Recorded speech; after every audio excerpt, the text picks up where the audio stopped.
Section 37 is the last deduction section, residuary expenses that we have to discuss right now. Section 37. Listen. Any revenue expenditure which is not specifically provided in provisions discussed earlier of the Act and fulfills following conditions shall be allowed as a deduction under this section. Very simple. Say you have any other expenditure that is not covered under 30 to 36, which satisfy all the 8 conditions mentioned under 37. All those expenditures you can claim as a deduction under section 37. If a particular expenditure is not covered from 30 to 36, plus it is related to your business and it satisfies all the 8 conditions that we have to discuss. You have to satisfy all the 8 conditions. Then you can claim that expenditure as a deduction under 37. Let's discuss 37 one by one, or conditions one by one. Item number 1 or condition number 1, the expenditure should not be of nature described in section 30 to 36. It shouldn't be an expenditure covered under 30 to 36. Why? If it is an expenditure covered under section 30 to 36, you go claim it under the respective section, then why you are coming to section 37 and asking for the same? That is the main reason. It shouldn't be an expenditure covered from section 30 to 36. Point number 2. It should have been incurred by the assessee in the accounting year. So, in the respective accounting year only you are supposed to incur that particular expenditure. So, whatever expenditure that you have incurred in that accounting year, you can claim it as a deduction under 37. Then, it should be in respect of the business carried on by the assessee, the profits of which are being computed and assessed. So, if an expenditure is connected to a particular business, then you can claim that expenditure as a deduction from that business profits. You are not supposed to switch the expenses. Say you have some specified business expenses. You are not supposed to claim that expenditure as a deduction from the normal business. Not possible. You are not supposed to switch over. If a particular expenditure is connected to one business, you are supposed to claim that expenditure as a deduction while computing that business's profits. You are not supposed to switch it over. Then, it must have been incurred after the business was set up. What is that? Pre-commencement expenditure, you are not supposed to claim it under section 37. All the expenditure which are incurred after the business was set up, after the commencement, is only allowed as deduction under 37. And point number 5, it should not be in the nature of any personal expense of the assessee. You are not supposed to incur any personal expenses, and you are not supposed to, I'm not saying you are not supposed to incur any personal expenses. You can incur any personal expenses, but don't claim it as a deduction under 37. Don't claim it as a deduction under 37 because personal expenses has no connection with your business. So don't come up with your personal expenses under 37. Then it should have been laid out and expended wholly and exclusively for the business. Okay. Imagine, say to come to the classes or for my practice purpose, I require t-shirt and or I require shirts and pants.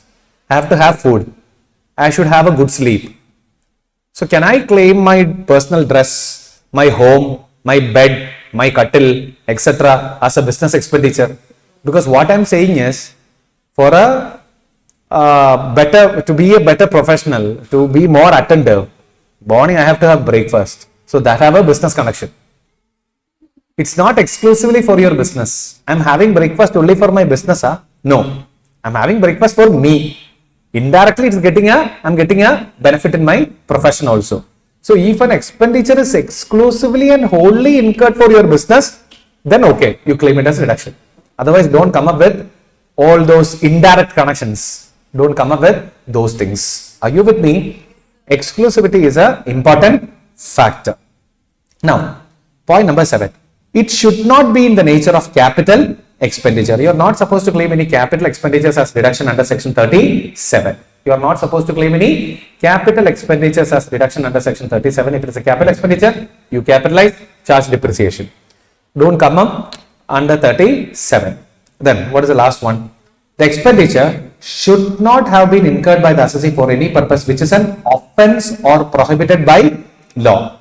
If the expenditure that we are discussing right now, if it is a kind of a penalty for violating any law, then it is not allowed as a deduction.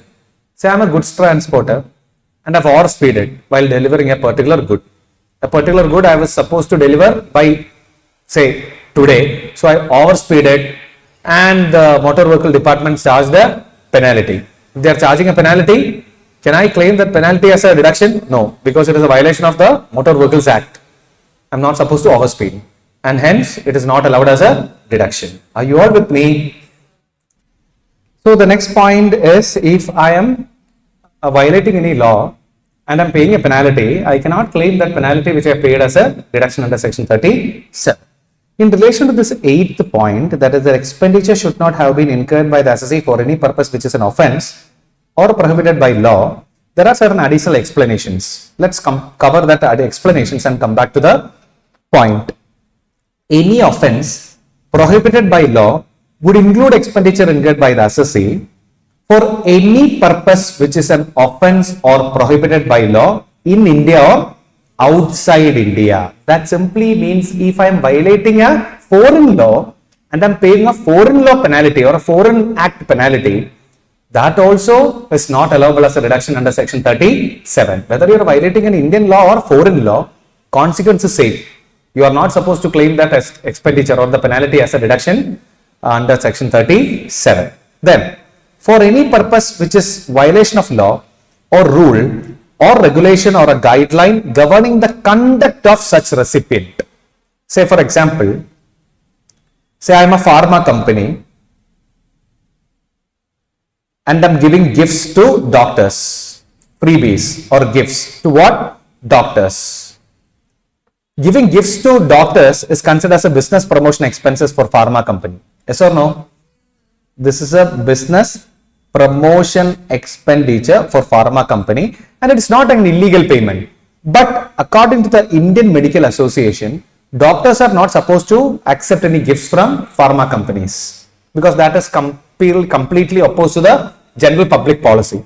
So when a pharma company gives gifts to doctors, then it is actually a violation of the code of ethics or the ethical standards set up by IMA, and hence pharma company cannot claim this as a deduction. If the payment that you are making is actually a violation of any code of conduct or ethics or guideline or bylaw of recipient, then you cannot claim that payment made as a deduction under section 37. So the hit is to the pharma company. Pharma company will get the beating if they make payment or gifts to doctors, because the recipient, the doctor, it is actually a violation according to the Indian Medical Association standards. This is not an act basically, but it's a kind of a code of conduct of a professional body, violation of code of conduct. That also is not allowable as a deduction. So that's what they are saying. Then next one, to compound an offence under any law for the time being in force in India or outside India. What is compounding an offence? Say you have violated municipal law. You have violated municipal law and the municipality told you to pay a amount for the violation. It's not a penalty according to the municipal act, but it's a municipality, the local authority administration decided to charge a lump sum amount from you. You will call it as compounding fee. Only after paying that compounding fee only you will get the building number. Are you with me? That compounding fee is also in the character of penalty. Whether it is a direct penalty given in any act or not, that compounding fee does have the character of a penalty, and that also is not allowable as deduction under section 37. To compound an offence under any law for the time being in force in India or outside India also the same. Now, finally, to settle proceedings initiated in relation to contravention under such law as may be notified by central government. Say for example, there is any violation of any law and the law is yet to be notified by the CG.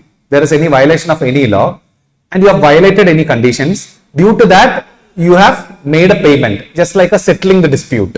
You have made a lump sum payment to settle the dispute. That lump sum payment you have made is never allowed as a deduction under section 37, new amendment. It's actually a new addition to settle proceedings initiated in relation to contravention under such law as may be notified by the CG.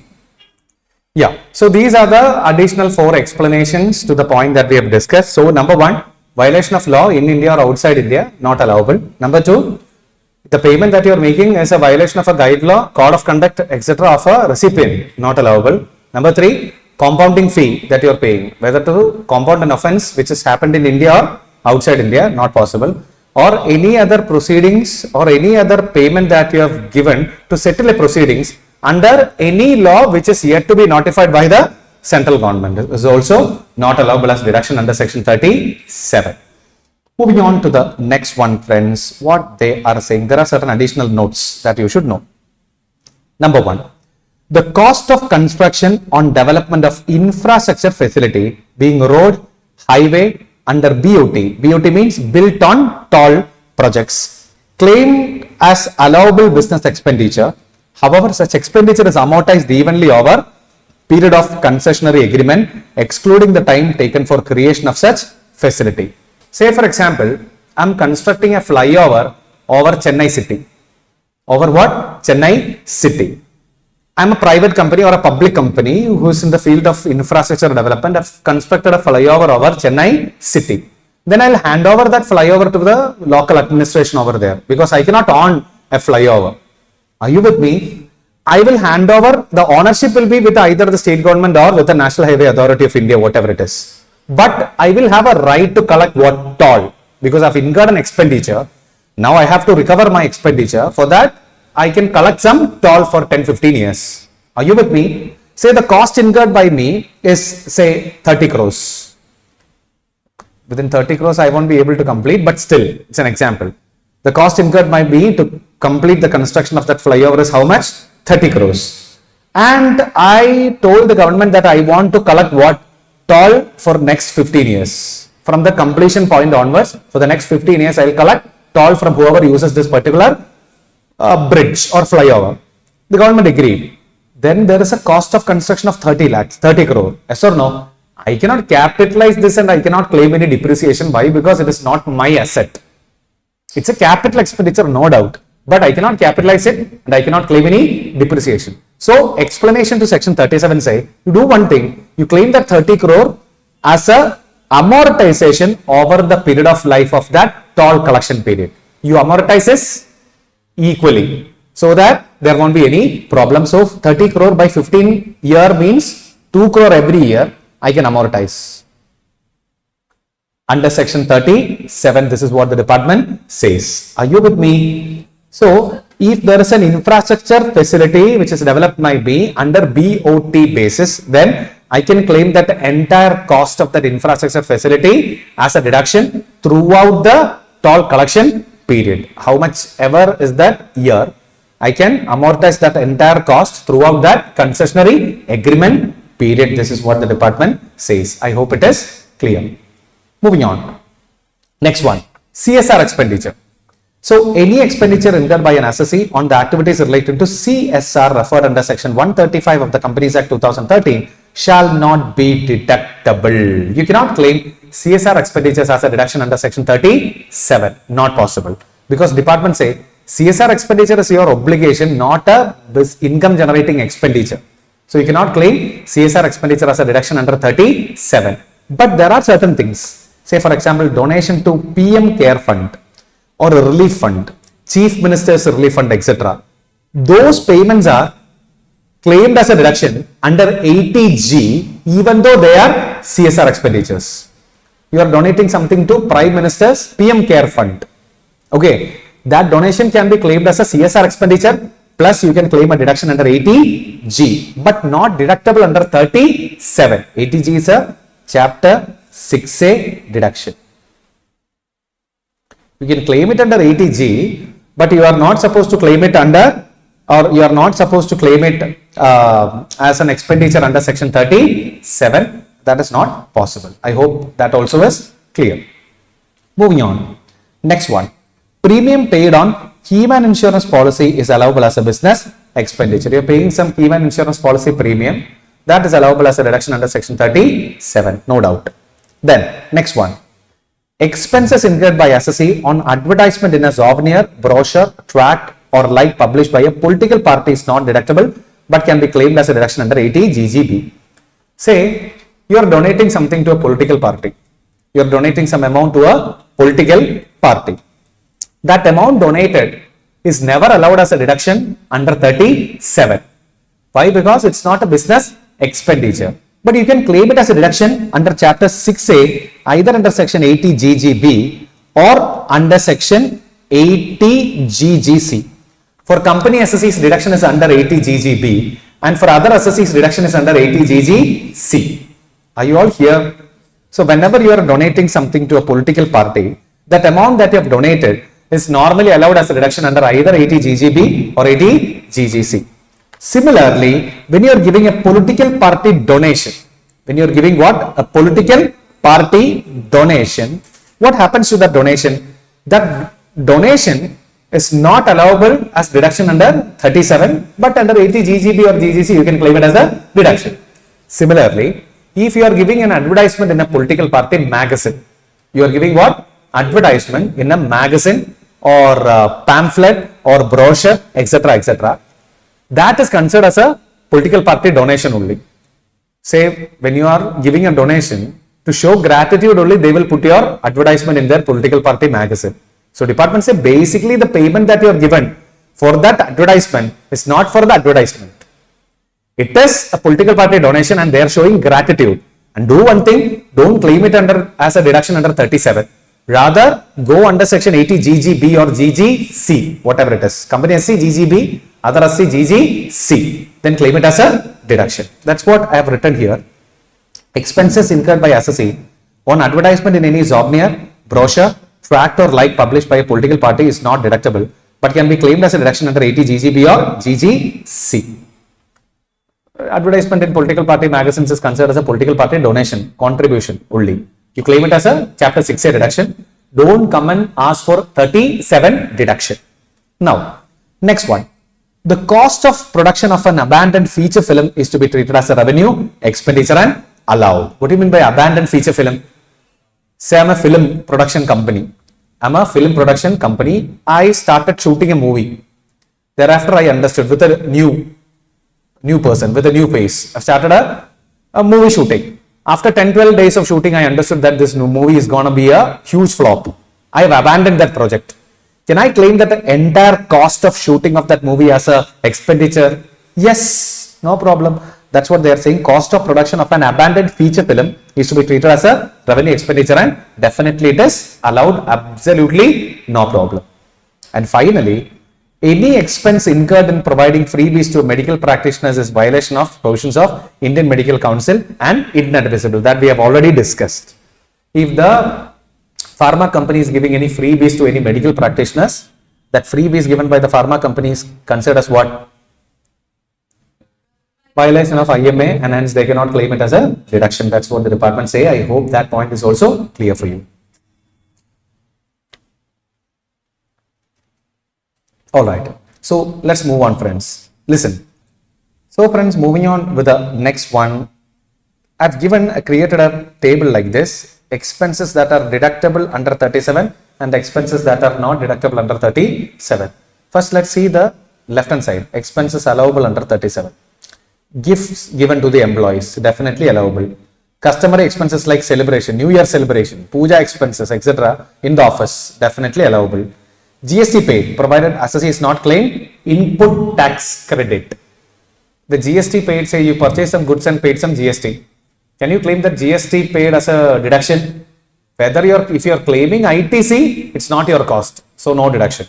If you are not claiming input tax credit, then it is your cost and hence you can claim it as a deduction. GST interest paid is always allowed as deduction because it is compensatory in nature, not penal in nature. So GST interest paid is always allowed as deduction. Contractual penalty, that is amount paid or payable in respect of breach of contract, is definitely allowable as deduction. What is contractual penalty? You and me entered into a contract. You are supposed to deliver certain goods to me by today and you haven't delivered it today.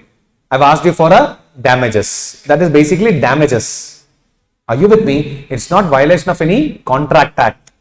We too, while creating a contract, have added some damages. So that damage paid by you to me is definitely an allowable expenditure for you. Are you with me? Contractual penalties are always deductible. Tax audit fees, deductible. Litigation expenses in relation to business or profession, deductible. Premium paid in respect of key man insurance policy, deductible. Cash embezzle. What is cash embezzle? your accountant took over 2 lakh rupees and he is missing. He has misplaced your accounting and he took 2 lakh rupees and run away. That is called as embezzlement. Definitely allowable as deduction. Are you with me?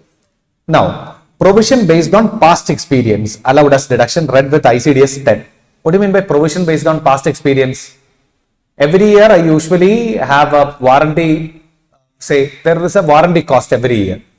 And out of 100 products I manufacture, 10 products will come back to me for warranty claim. So this year I've manufactured 100 products and sold it. And I know that 10 products will come back. So I can put a provision for warranty cost because I know that 10 products will come back from my past experience. Are you with me? So all those provisions that I can put based on my past experience is definitely allowed as deduction. Provision for bad and doubtful debts not allowed as deduction. For that, you write off the bad debt and claim it as a deduction. For other things, you can create a provision. Are you all here? Moving on. Bonus and incentives paid to article assistants. You are paying some bonus or incentive to article assistants. Definitely it is deductible. Deductible because article assistants are not your relatives. They are your trainees. Definitely you can, it's not considered as any personal expenses. It is definitely a deductible expenses. Are you with me? All right. So friends, coming back to the point, bonus or incentive paid to article assistants definitely allowable as deduction. Next one, expenses on grant on ISO certificate.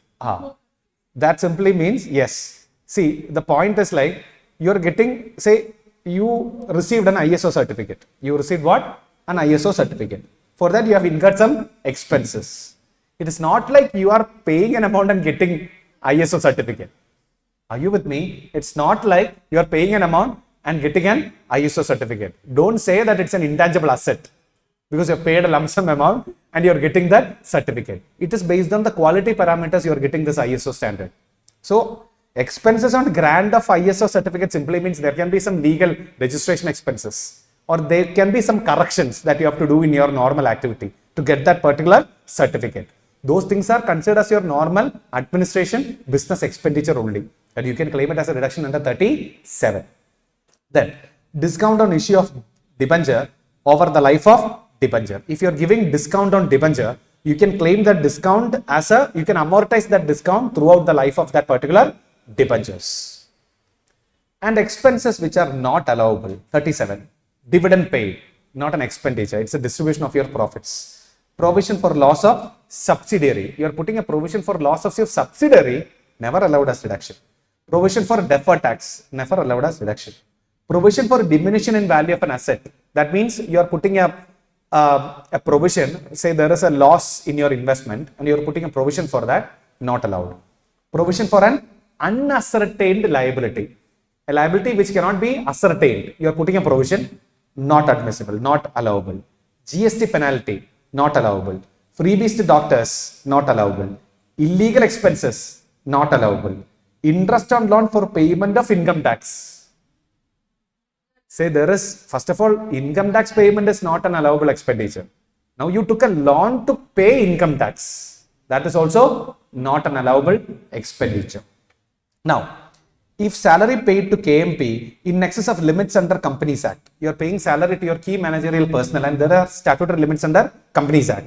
And the payment that you are making is more than the statutory limit, then not allowable as deduction. Excess, not allowable as deduction.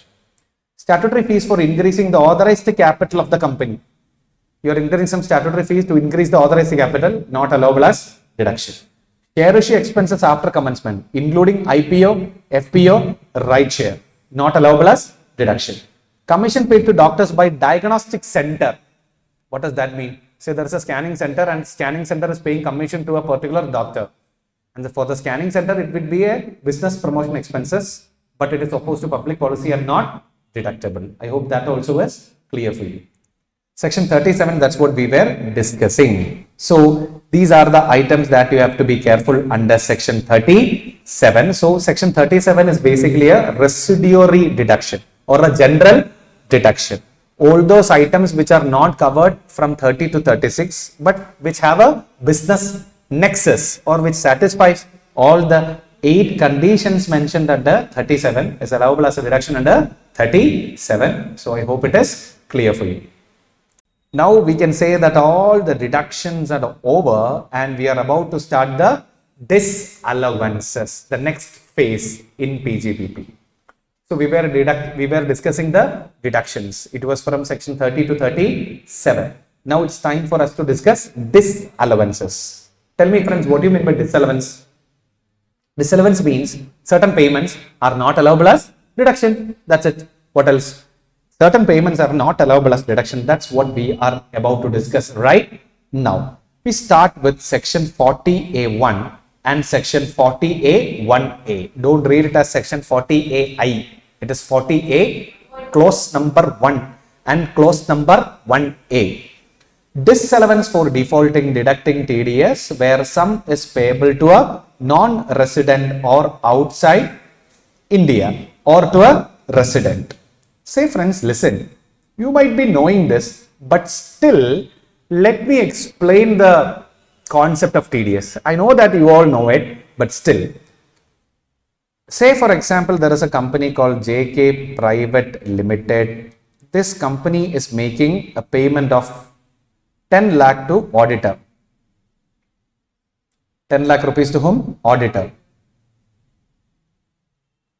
Then as you all know, this company is supposed to deduct TDS under section 194J at 10%. That will be rupees 1 lakh because auditor fee is considered as a professional fee and the TDS section is 194J and the rate of TDS is at 10% and you have to deduct the TDS and the remaining payment only 9 lakh only this auditor will be receiving. Yes or no? And what JK Private Limited will do with this 1 lakh? JK Private Limited will pay this 1 lakh directly to the credit of central government and will state that this auditor having this PAN number, I've made him a payment of rupees 10 lakh and I have deducted TDS under section 194J at 10% and the amount of TDS is rupees 1 lakh. And this is normally called as the TDS return. This is normally called as what? TDS return. Who files the TDS return? JK Private Limited files the TDS return. For that, JK Private Limited requires a TAN. Alright. So, when this happens, department will get an information that Mr. Auditor having this PAN number have earned an income of rupees 10 lakh and you've already paid 1 lakh rupees as taxes. So when this auditor files his return, when this auditor files his personal return of income, he must show 10 lakh rupees as his income. Even though he received only how much? 9 lakh, he must show 10 lakh, the earned amount as his income, not received amount, earned amount. Then you need to compute the tax liability. What will be the tax liability if you put this on the normal slab under the old slab rates? What will be the tax liability coming? It will be 1,17,000. That is up to 2,50,000 nil, 2,50,000 to 5%, 12,500, 5 to 10, 1 lakh into 20%, 5 lakh into 20% will be 1 lakh, 1 lakh 12,500 plus 4% cess. That will be 1,17,000. So this auditor is supposed to pay a tax of 1,17,000. From that he can deduct what? TDS. How much is the TDS already deducted in this case? 1 lakh. TDS already deducted in this case is rupees 1 lakh. So he is supposed to make a payment of how much? 17,000 rupees now. This will be the tax payable. So this is the structure of what? TDS. Are you with me? Now the problem here, JK Private Limited is normally called as what? Deductor. The person who deduct the TDS is said to be what? Deductor. Auditor, the person who receives the payment, is said to be payee or deductee, whatever you can call. So it is the responsibility of the deductor to correctly deduct the TDS and he have to pay that amount deducted to the credit of central government. Are you with me? If the deductor is not doing it properly, then there will be a disallowance. That disallowance is under section 40A1 if the payee is NR. And the disallowance will be under section 40A1A if the payee is R, resident. Are you with me? Two sections are there. 140A1, that is the payee is NR, and 40A1A, that is the payee is R. R means resident. Are you all here? This is what we are about to discuss right now. Now listen. Interest, royalty, FTS, other sum, excluding salary, payable to non-resident. So stick on to our example.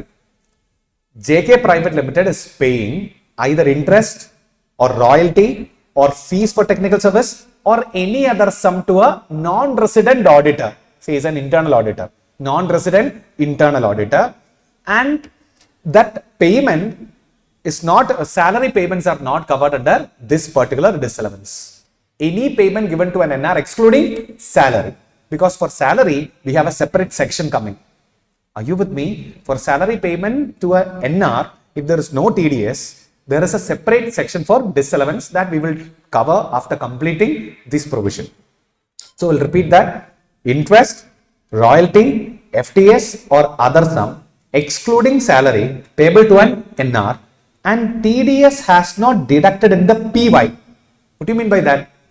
When you are making the payment, say in 2024-25 you are making the payment, you have to deduct the TDS in 2024-25 itself. If you are not deducting the payment before 31st March 2025, then 100% of the payment that you have made shall be fully disallowed. Are you with me? So when you are making a payment to an NR, you have to make sure that you are deducted the TDS in the relevant PY itself. Otherwise, what will happen? 100% of that entire payment shall become disallowed. Are you all here? Now, after deduction, that means you have correctly deducted the TDS in the relevant PY. There is a default in making the payment to the central government. There is a default in making the payment on or before due date of filing your return. So listen, if you have correctly deducted the payment in the PY, then you have time to make the payment up to due date of filing your return. Are you with me? Normally you have to pay the TDS before 7th of next month. That is the statutory date. To avoid disallowance, what income tax department say, you have time up to due date of filing your return of that corresponding year. So if you are not making the payment at least before the due date of filing your return, then again 100% shall be disallowed. So two things you have to be careful. The cut should happen in the PY. Once it is done, once it is correctly deducted, then you have to make the payment at least before due date of filing your return. You might have seen in your office. Always on 31st March, they will put the deduction entry. Then from 31st March till the return filing due date, just before that day, they will pay 1% interest. Yes or no? This is the reason. Why? Because the cut have to happen in the PY itself. Then you have time to make the payment up to due date of filing your return. Now, so if either TDS is not deducted in the relevant PY or after deduction you are not making the payment to the credit of central government, either on or before due date of filing your return, in both the circumstances what will happen? 100% of the amount, say for JK Private Limited, this particular 10 lakh is an expenditure. Yes or no? For JK Private Limited, this 10 lakh is a kind of an expenditure that they are incurring for the audit. JK Limited cannot claim this expenditure as a deduction if there is a default in either deducting or paying the TDS. Are you with me? Is that point clear? So, moving on to the next one. What is the next one? Say, any sum payable to resident. The first one is basically section 40A1. This is section 40A1. And the second one is section 40A1A. Now you tell me, any sum payable to a resident. That means in this case, the payee, our auditor, is a resident. Then again TDS has not deducted in the PY, 30% shall be disallowable. If you are not deducting the TDS in the relevant previous year, how much is your disallowance? Not 100%, only 50% of the amount shall be disallowed. It's not 50, 30% of the payment shall be disallowed. Then after deduction, if you are not making the payment to the credit of central government, either before due date of filing return, there also 30% of the sum. That means 10 lakh into 30%, 3 lakh only will be disallowed. Are you with me? Now let's compare section 40A1 and 40A1A. Listen. Section 40A1 versus section 40A1A. You tell me, who is the payee in 40A1? NR. And who is the payee in 40A1A? Resident. How much is the disallowance? Here, NR case 100%, the other case 30%. Now, what all are the payments covered? All payments excluding GST. Sorry, excluding salary. All payments excluding what? Salary. And how about the other case? All payments including salary. Including salary. And one more thing is there. In the case of an NR, one thing you have to be careful. If there is no income tax liability for the NR in India and you are remitting a payment overseas, there is no income tax liability for that NR, then you don't have to deduct any TDS. Are you with me? In such a case, if you are not deducting any TDS, then there won't be any disallowance. Are you with me?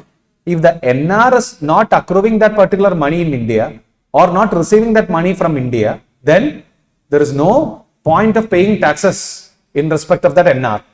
And hence, while making the payment, you don't need to deduct any TDS. In such a case, for non-deduction, there is no disallowance at all. Are you all here?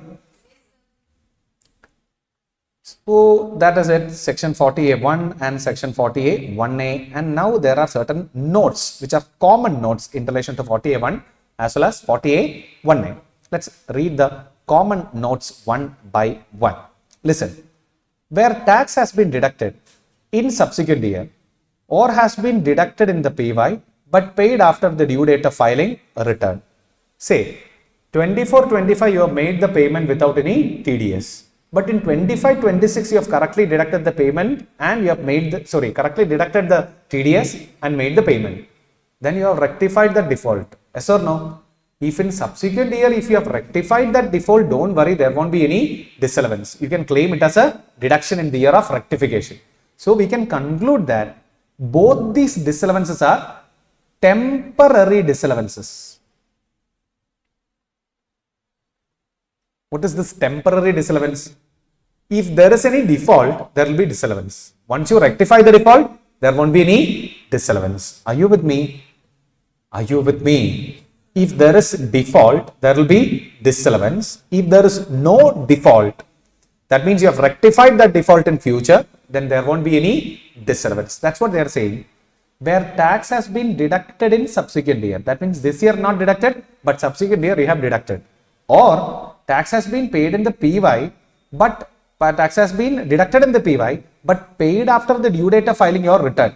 Such sum shall be allowed as a deduction in computing the income of the PY in which such tax has been paid. In the future year, when you actually make the payment, you can claim that paid amount as a deduction, or you can claim that disallowance earlier happened as a deduction. Not paid amount as a deduction, the disallowed amount as a deduction. That means either 100% disallowed or 30% disallowed, whatever the sum is, you can claim it as a deduction. Because ultimately department say, this year there is a default, so we will disallow it.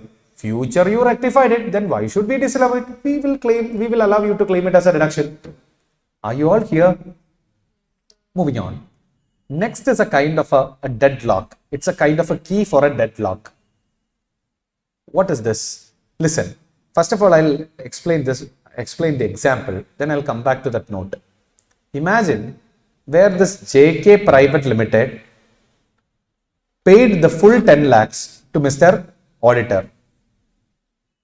Paid what? Full 10 lakhs without any TDS. Say in the year 24-25. The auditor computed his tax liability of 1,17,000. They've paid the entire tax liability. If paid the entire tax liability, filed the return, he from his side have followed everything. Thereafter only JK Private Limited thought of what? TDS disallowance. So JK Private Limited is calling auditor to remit back rupees 1 lakh. Now the auditor will never pay back rupees 1 lakh because the auditor will say, Hello, I have what? Paid all the taxes. First of all, the auditor will not create such a situation. Before this itself, the auditor will involve. It's only for an example, okay? So, in such situation, the auditor will never pay back that rupees 1 lakh to the company. Why? Because the auditor will say, I have paid all my taxes as per that. Now, why should I pay you 1 lakh again? If this happens, then what will happen? JK Private Limited, it will be in deep trouble because that payment will be a kind of a disallowance forever. Because that payee is not gonna return back that rupees 1 lakh. Are you with me? In such a case, what you need to do is, JK Private Limited, you do one thing, you collect a copy of the return of the auditor. Then you make sure that auditor have shown that entire 10 lakh in his return. Then you make sure that the auditor have paid the taxes in accordance with that. Then you get a certificate from a chartered accountant. Then you get a certificate from your chartered accountant stating that that auditor have included the 10 lakh in his return and you have paid all the taxes which is required to be paid. Everything is complied. If you can do this, first of all, you have to do this to claim that paid amount as a deduction or to claim that disallowed amount as a deduction. If you follow this, then there won't be any disallowance. You can claim that entire amount as a deduction. Are you with me? Interest anyways will come. Whatever you do, you miss the date of deduction or you miss the 7th of next month, interest will come. That is another matter. Nothing to do with the disallowance. Are you with me? So coming back to the point, in case assessee fails to deduct the whole or any part of the tax, but the payee has furnished his return of income, has taken into account such sum for computing the income in such return, and has paid the taxes due thereon, and the payer furnishes a certificate from his chartered accountant in such form as may be prescribed, that is form number 26A, then it would be deemed that the assessee has deducted and paid the tax on such sum on the date on which the return of income has furnished by the payee, that is the assessee can claim deduction. Note, the date of deduction and the payment shall be deemed to be the date on which the return of income is furnished by the payee. That means the date of deduction and date of payment shall be the date on which the auditor have paid the return. Assessee shall be liable to pay interest under section 201(1)(a), that is 1% per month or part thereof for delay in depositing of tax. Or after deduction, if there is a delay in remitting the TDS, then it is 1.5%. If delay in deducting the tax, then it is 1% per month or part thereof. Are you with me? Under each respective TDS section, there is a time of deduction. If you miss the time, there will be 1% per month or part thereof, interest liability will come. Are you all here? Maybe you have heard at the time of credit or payment, whichever is earlier. There is always a point of deduction for every TDS. If you miss that, that also is subjected to interest at 1%. This again has nothing to do with the disallowance, only explain the note, that's it. So this is what is the first disallowance, or we have already completed two disallowances. Number one, payee being NR and payee being R. 100%, 30%. NR case excluding salary. Resident case, all payments. Are you all with me? Now, let's understand why there is an exclusion for the salary payment in the case of payee being NR. Let's complete that and come back. Okay. So, section 40, clause number A, subclause number 3 is the reason. Disallowance of salary payable. And let's understand what exactly is this particular disallowance. Listen.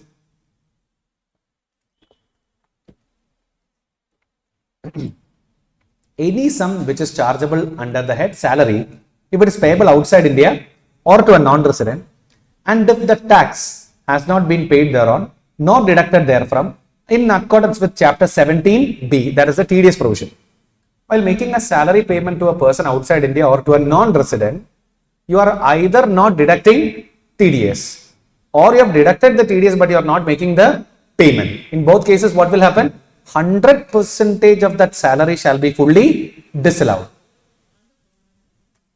But it's a permanent disallowance. What is permanent disallowance? Whether in future you have rectified it or not, we don't want to know. You miss this, there will be disallowance forever. That is why they have put this salary only as a separate disallowance. Are you with me? You miss deduction or you miss the deducted amount to make the payment, gone. It will be a disallowance forever. In future, whether you have rectified it or not, we don't want to know that. It will be a kind of a full disallowance. That's what the department says. Are you all here? So that is all about section 40, subclause number, clause number A, subclause number 3. Disallowance of salary payable if you are an NR employee. It will be 100% disallowance, that too permanent disallowance. That is a kind of a disallowance forever. So coming back to our disallowances, let's follow the order now. So moving on to the next one. So let's understand what is the next item. Okay friends, so where were we? We were discussing about the disallowances. So the next item that we have to discuss is section 40, clause number A, subclause number 1B. Disallowance if equalization levy has not been deducted and paid. We haven't discussed anything in relation to equalization levy till now, but we have a chapter. That chapter's name is equalization levy. We will understand what exactly is equalization levy in that particular chapter. For the time being, equalization levy is something similar to TDS. It has no connection with TDS. But for the time being, for a simple understanding, I am saying, whenever you are making certain types of payments, the payer have to make sure that from the payment you have to deduct what? Equalization levy. Just like the deductor deducting TDS. The payer have to deduct what? Equalization levy. If the payer is not deducting equalization levy, then there will be a disallowance for that payer. That's why I said something similar to TDS. But actually it has no connection with TDS. Only for the making you understand the disallowance, I am saying like this. You will understand this disallowance including equalization levy when we discuss that particular chapter. So, disallowance if equalization levy has not been deducted and paid. Where assessee pays sum to a non-resident, equalization levy has not been deducted in the previous year, 100% expenses shall be fully disallowed. When you are making a payment and you are not deducting equalization levy in the relevant PY, something related to the TDS, something similar to TDS, if you are not deducting equalization levy in the relevant PY, then the entire payment that you are making shall be fully disallowed. That is point number 1. Point number 2.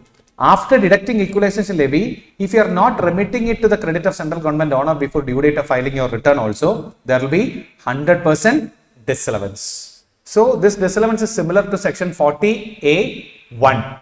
What is that? Either you are not deducting equalization levy or you are deducting equalization levy but you are not making that payment to the credit of government on or before due date of filing your return. In both the cases, there will be a disallowance. And how much is the disallowance? 100% is the disallowance. Again, it's a temporary disallowance. Why? Where in respect of the payment, the equalization levy has been deducted in any subsequent year or has been deducted during the previous year but paid after the due date of furnishing return, then such sum shall be allowed as deduction in which it is paid. That means in the future, maybe in next year or something, you have correctly deducted the equalization levy and made the payment to the credit of central government. Nothing to worry, you can claim that entire amount as a deduction. I hope it is clear. Something similar to our TDS disallowance. We will have a detailed discussion of our equalization levy in the chapter equalization levy. Are you all here? Good. Moving on to the next disallowance, again an easy one. Section 40, clause number A, subclause number 2. Income tax not deductible. What is that? Following are not deductible. Indian income tax, its surcharge, cess, interest under section 234A, 234B, 234C, its penalty. Taxes or rates paid outside India which is eligible for relief under section 90, 90A and 91. These three sections we will study in which chapter? DTAA chapter. Okay, so for the time being, very simple. All the income tax, surcharge, interest, cess, penalty, foreign taxes where you got a credit in India, etc. are not deductible as your expenditure. Are you all here? It is fully disallowed because it is your obligation, not a expenditure, and hence it is not allowed as deduction. Moving on to the next one. Section 40, clause number A, subclause number 2B. Certain disallowances for state government undertaking. Again, not necessary for exam, but small one. Let me cover that also.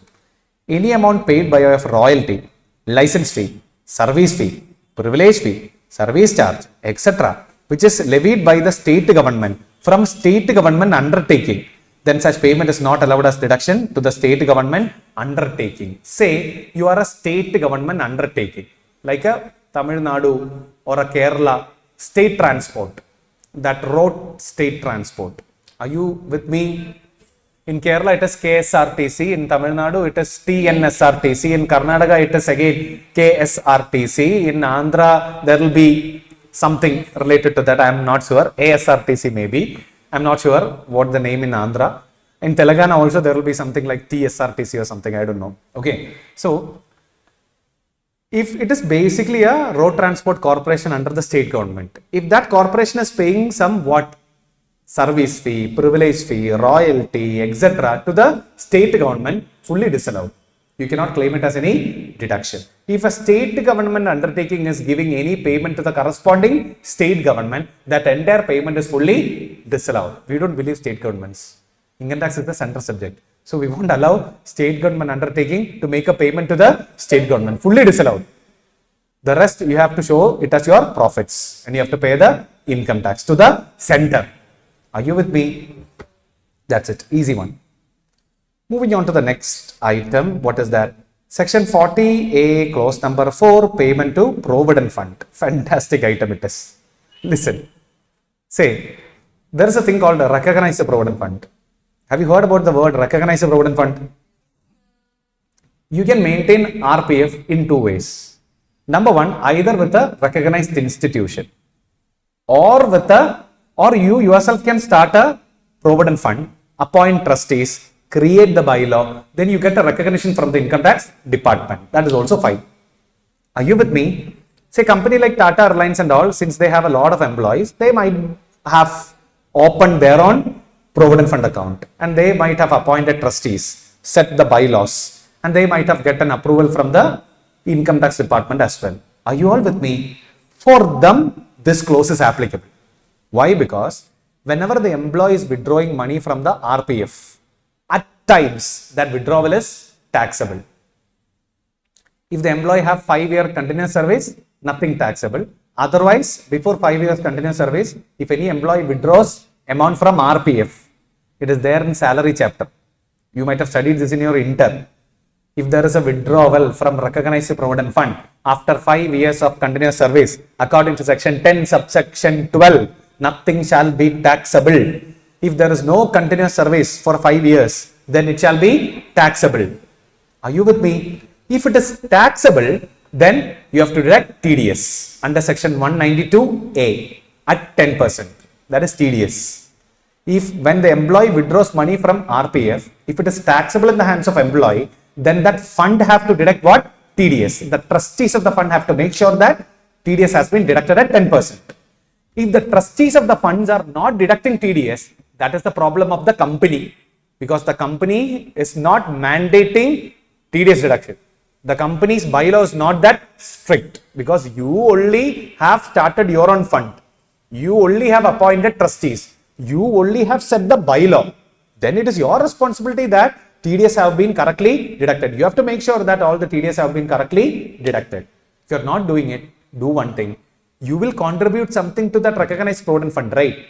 If the trustees are not deducting TDS, then your contribution to that recognized Provident Fund shall be fully disallowed. Are you with me? If in a RPF, if the trustees are not correctly deducting the TDS, then the employer contribution to that respective RPF, we will never give you any deduction. That is what is section 40, clause number A, subclause number 4. Just like tit for that. Tit for tat, you have heard about tit for tat, right? You're not doing that, then you have to suffer this. That's it. So, any contribution to a Provident Fund or a fund established for the benefit of employees of the assessee shall be disallowance unless assessee employer has made effective arrangement to make sure that the TDS shall be deducted from the payments made from the fund which are chargeable to tax under the head salaries. When you are setting up your own fund, you have to make sure that all the TDS have been correctly deducted, otherwise you yourself suffer. That's it. We will not give you deduction to your contribution to that respective fund. Are you all here? Is that point clear? Moving on to the next disallowance. Again, simple one. Section 40A, clause number 5. Tax paid on perquisites on behalf of employees not deductible. Listen, in certain companies, the monetary salary will be less, but the company will give a lot of benefits and perquisites to the employees. Say, listen, we'll create a situation. Okay. Say, imagine the company is giving 10 lakhs as salary, monetary salary. And 40 lakhs as what? Perquisite. Then the employee salary is how much? 50 lakhs. You have to compute taxes and pay the taxes from the monetary salary of 10 lakh. Yes or no? It will be hardship for the employee. Why? Comparatively, monetary salary is less. And now due to this perk valuation, I have to pay all the taxes from my limited monetary salary. Then the employee will go and complain to the company that I don't want perquisite. This is better because I want some money to spend. Everything is going as taxes. So no, in such situation, certain company, what they do is, they will tell the employee, don't worry, we will pay tax on this portion. We will pay what? Tax on the perquisite element. It's a common thing. We'll pay tax on the perquisite portion, don't worry. So if the company is paying tax on the perquisite portion, that is actually an expense for the company. It's not company's income tax, but it is the employee's income tax. No deduction for the company. Who told you to pay the tax on perquisite of your employee? We will not give you any deduction. Income tax department say it's a tax only. Okay, if the company is paying tax on the perquisite element of employee, we have no plans to give you any deduction. It is fully disallowed. Are you all with me? One more thing is there. Think from the perspective of employee. This tax paid on the perquisite portion is also another perquisite in the hands of employee. Because employee need not pay any taxes from his pocket. Yes or no? The tax paid on the perquisite portion also is a perquisite in the hands of employee. Are you with me? No problem. It is fully exempted. The tax paid by the employer on the perquisite portion shall be fully exempted under section 1010CC. That's what the department says. Are you all here? So two things.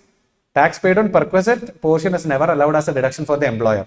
Number two, that tax portion paid is not taxable as a perquisite in the hands of employee as well. That's it. These are again not that important for our exam, but still we have simply covered it. Okay. Moving on to the next item. What is that? Section 40B, this is important. Ceiling limit on interest on capital and remuneration to partners. We have a chapter for this section. Okay, this is that important. We have a separate chapter for the single section called as assessment of partnership firm. Okay, so let's understand what exactly is ceiling limit under section 40, and there is an amendment in this as well. For the time being, please listen. Section 40B, ceiling limit on interest on capital and remuneration to partners. Say you are a partnership firm. You are what? A partnership firm. You are paying interest on capital to your partners. You are paying what? Interest on capital to your partners. That interest on capital is actually a cost for the partnership firm. Yes or no? And the partnership firm can claim it as a deduction, no doubt. If a partnership firm is paying interest on capital to its partners, then the partnership firm can claim deduction for the interest that they are paying. And how much is the interest? How much is the deduction? Maximum deduction? Maximum deduction shall be 12% on the capital. There's a ceiling limit. That doesn't mean it's 12% is a standard deduction. It always subjected to actuals. If the actual is more than 12, maximum 12. If the actual is less than 12, then actuals. Are you with me? Interest on capital to partners. Again, if the partner is giving a loan to the partnership firm, that also is considered as capital. That interest also will be subjected to 12% ceiling limit. Otherwise, no partner will give capital. All the partners will give only loan. Are you with me? Even if you call it as a loan, that will be in the character of capital only, and hence that also will come under the ceiling limit of 12%. Section 40B. Basically, it's a disallowance. Whatever interest that you pay over and above 12% shall be disallowed. But I have written it as a deduction so that it is easy to study. Moving on to the second one, deduction on remuneration to working partner. Deduction on remuneration to what? Working partner. Say you are giving salary, remuneration, wages, etc. to whom? A working partner. Then you can claim that salary paid to the working partner as a deduction. If you are paying what? Salary or remuneration or wages or bonus, whatever it is to your working partner, that payment that you have given to your working partner is allowed as a deduction. Again, for that also we have ceiling limit. That ceiling limit is computed based on the book profit of that particular partnership firm. Based on what? Book profit. How to compute book profit, that we will deal later. We have to study how to compute book profit, that we will deal later. For the time being, how do we compute the ceiling limit? On the first 6 lakhs of book profit, or in the case of loss, either 3 lakh or 90% of the book profit, whichever is higher, shall be the limit. On the balance book profit, it shall be 60% of the balance book profit. So listen, depends upon the amount of book profit only, you have to compute the ceiling limit. Say, imagine your book profit is 20 lakhs or 10 lakhs. Say your book profit is how much? Say your book profit is only 10 lakhs. What should be the ceiling limit if your book profit is 10 lakhs? Let's understand. To compute the ceiling limit, first you need to split that book profit into two. The first 6 lakhs and the balance. Up to 6 lakhs book profit, how do you compute the ceiling limit? Either rupees 3 lakh, or 90% of the first portion, that is 6 lakhs, whichever is higher. How much is 90% of 6? 5.40 lakhs. So either 5.40 lakhs or 3 lakh, whichever is higher. Obviously, which is higher? 5.40 lakhs. Now, on the balance means how much? 4 lakhs. 4 lakhs into 60%. How much is that? 2 lakh 40. So altogether, how much it will be? 7 lakh 80,000 shall be the maximum amount that you can claim as deduction. Are you all here? One more thing is there. What if my book profit is only 1 lakh? Say my book profit is only 1 lakh. Then either 3 lakh or 90,000. That means 90% of that 1 lakh is 90,000. Whichever is higher. So which is higher? 3 lakh. I can claim 3 lakh and end up in loss. I can claim 3 lakh and I can end up in loss. No problem. This is permissible. That's why anyways you can claim 3 lakh. Anyways you can claim 3 lakh. Even if it is loss, you can claim 3 lakh. That is not to a partner. That is a total remuneration in a year to all the partners. Are you with me? We are talking about the total remuneration that a partnership firm can pay to all the partners. Now listen. So we'll repeat that again. First 6 lakhs of book profit, or in the case of loss, 3 lakh or 90% of the book profit, whichever is higher. On the balance, 60% of the balance book profit. Now listen. Now let's understand how to compute the book profit. So how do you compute the book profit? You do one thing. You net profit computed as per Pgbp less interest under 40B. If there is current year depreciation, you deduct that, less brought forward unabsorbed depreciation. Then whatever the remaining figure that you get is said to be what? Book profit. In simple terms, we can say, simply it means current year profits as per Pgbp before adjusting remuneration and brought forward business loss. Book profit simply means what? It's the current year profit. Are you with me? Current year Pgbp profit computed after adjusting everything under Pgbp except remuneration and brought forward business loss. Are you with me? Don't adjust remuneration as well as brought forward business loss. Do all other adjustments. Whatever profit that you are getting after this is said to be what? Is said to be the book profit. Based on that book profit, you compute what? The ceiling limit. Are you with me? Are you all with me? So we can simply say like that book profit simply means current year profit as per Pgbp before adjusting remuneration and brought forward business loss. Now, there are a few more explanations that we should study before we move on with this particular topic. What is that? Listen. This is actually important. If an individual is a partner in a firm on individual capacity and receiving interest on representative capacity, Section 40B limit is not applicable to such interest. What does that mean? Listen. Say there is a partnership firm. There is a partnership firm and there is a partner. He is a partner in the partnership firm. This partner arranged a loan from his friend. This partner arranged a loan from his friend. His friend told partnership firm to pay the interest to the partner. His friend told partnership firm to pay the interest to the partner. So who is the payee? The payee is a partner, but he is not accepting that interest in the status of partner. He is accepting that interest in a representative capacity on behalf of his friend. Yes or no? Even though the payee is a partner, he is a partner in his individual capacity and he is accepting that interest on a representative capacity on behalf of someone else. So for this interest, 40B limit is not applicable. If you are a partner, you should accept that interest in partner's capacity. Then only 40B limit will be applicable. Are you with me? Are you with me? Moving on, there is one more explanation. What is that? If an individual is a partner in a firm on representative capacity and receiving interest in individual capacity, then also 40B limit is not applicable on such interest. Arey, what do you mean by that? Simple. Listen. So there is a partnership firm and one of the partner is an HUF. One of the partner is an HUF.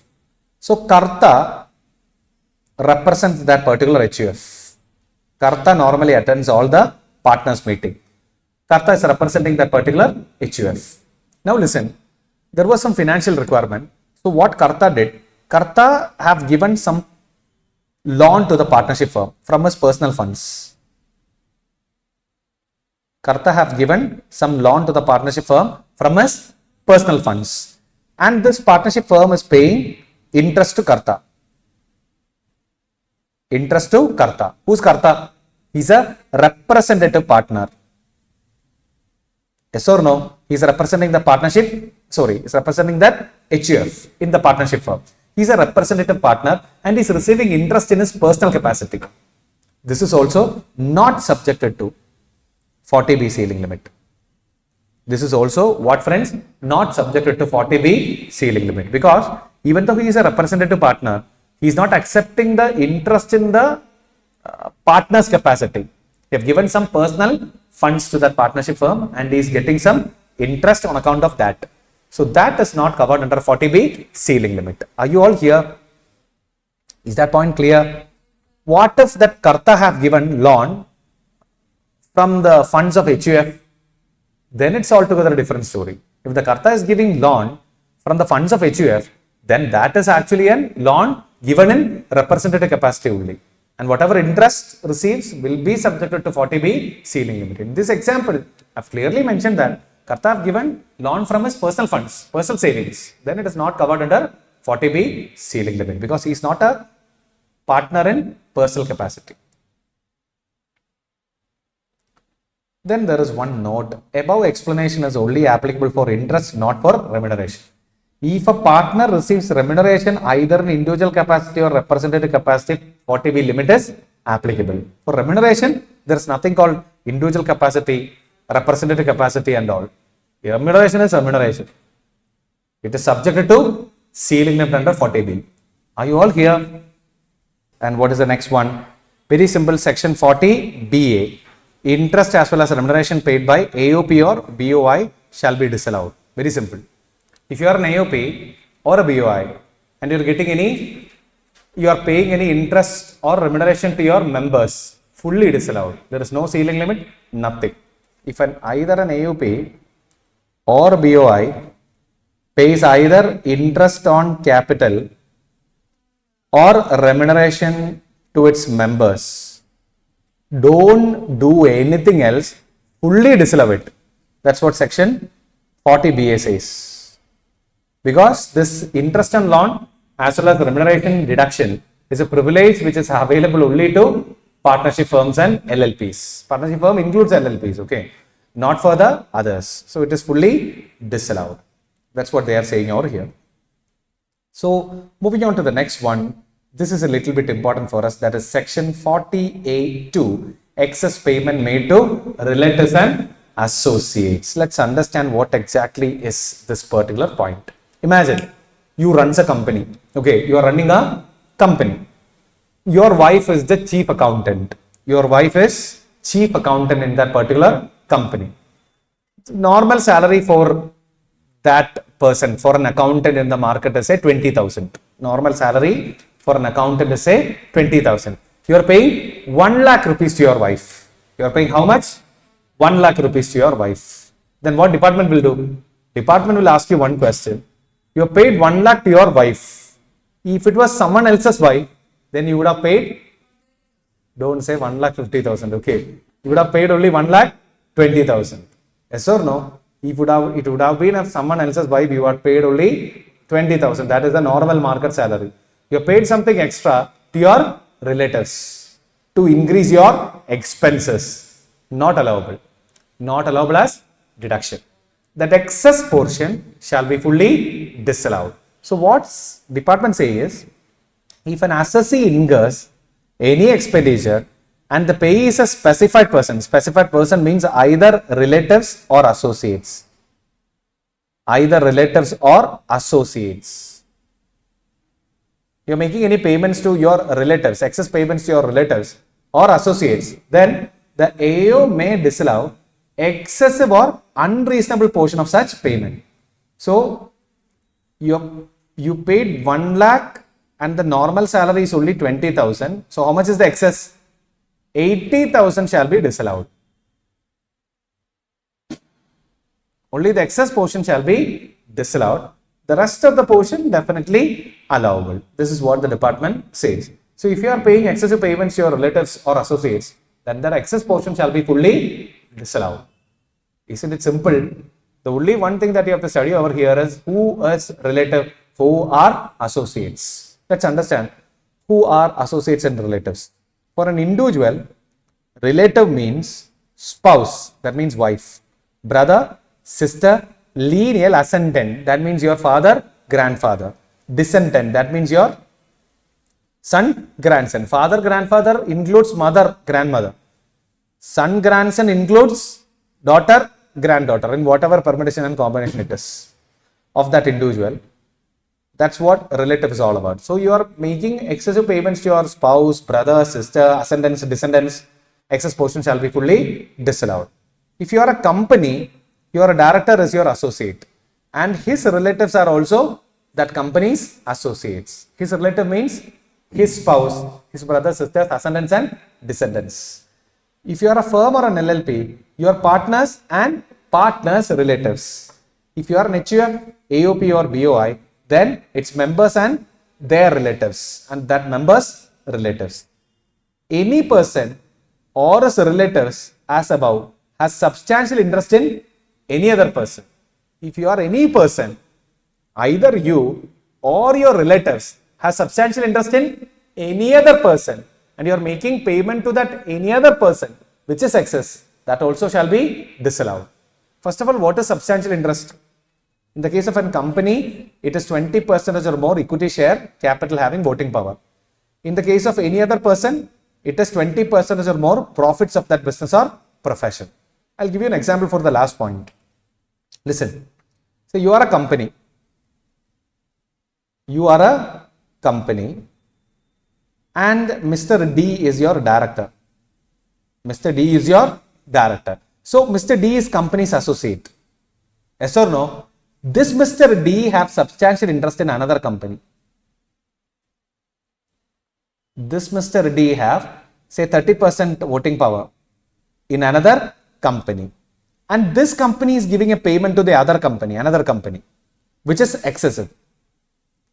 Either you or your relatives have substantial interest in any other entity, then that entity and you are what? Associates. And you are making excessive payments to that entity, that excess portion shall be fully disallowed. Are you with me? If you are any person, either you directly or your relatives have what? Substantial interest in another entity, then again excess portion shall be disallowed. That's what the department says. So I hope this much is clear. This is section 40A2. Moving on to the next one, that is section 40A3 and 40A3A, payment exceeding 10,000 otherwise than by prescribed methods. You all know it anyways. In your articles of life, you might have splitted entries and all, which is absolutely useless process. There is nothing that a person can do if you split the entries and all. Okay, it's absolutely useless because assessing officer will simply pull your collar if you split the entries. You have to justify the payment rather than splitting the entry. Okay, forget about splitting the entry and all.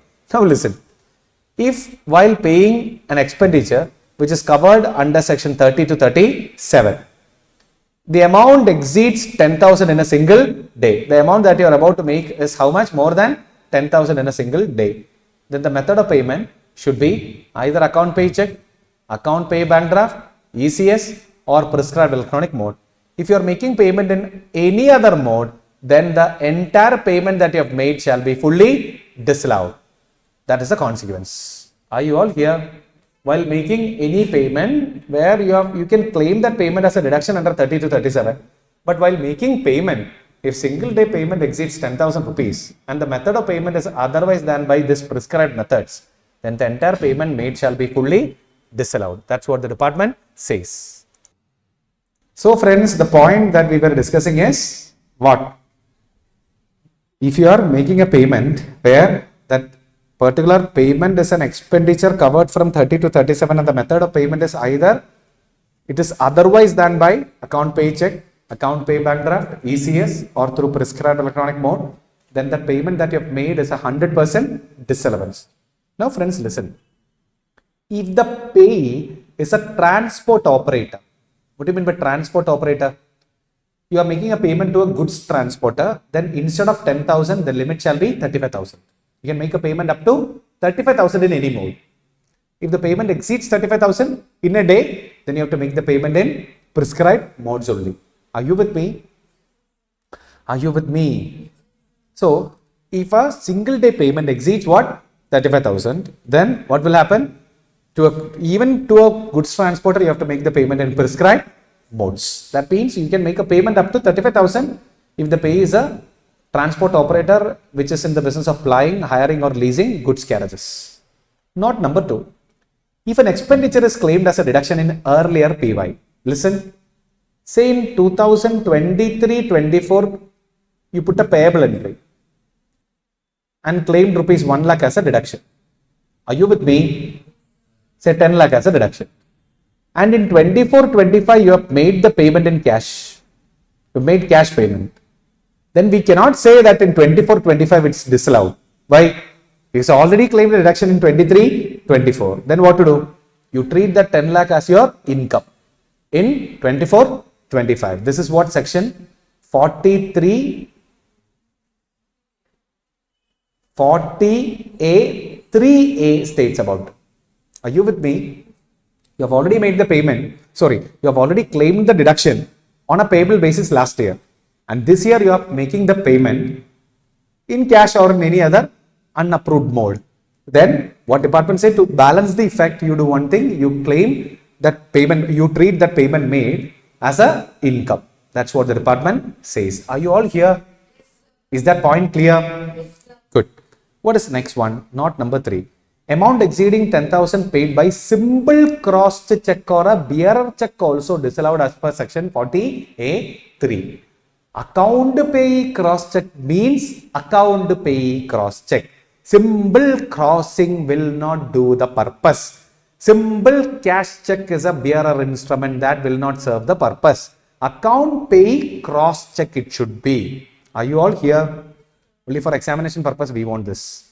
Because nowadays nobody makes check payments. Everybody is sticking on RTGS, Google Pay, NEFT, IMPS, etc. Nobody wants to accept or pay by way of checks. Very rare transactions are happening by way of checks.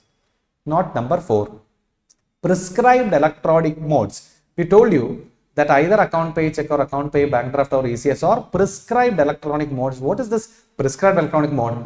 Listen, prescribed electronic mode means debit card, credit card, net banking, IMPS, UPI, RTGS, NEFT, BEAM payment, Aadhaar payment, etc.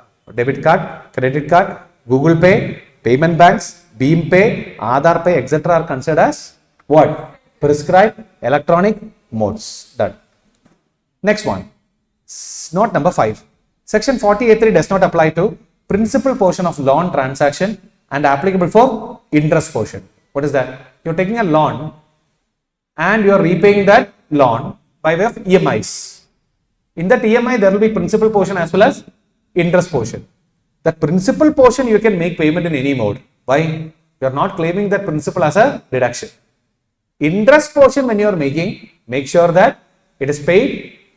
If it is exceeding 10,000, it should be paid only by way of prescribed modes. Are you with me?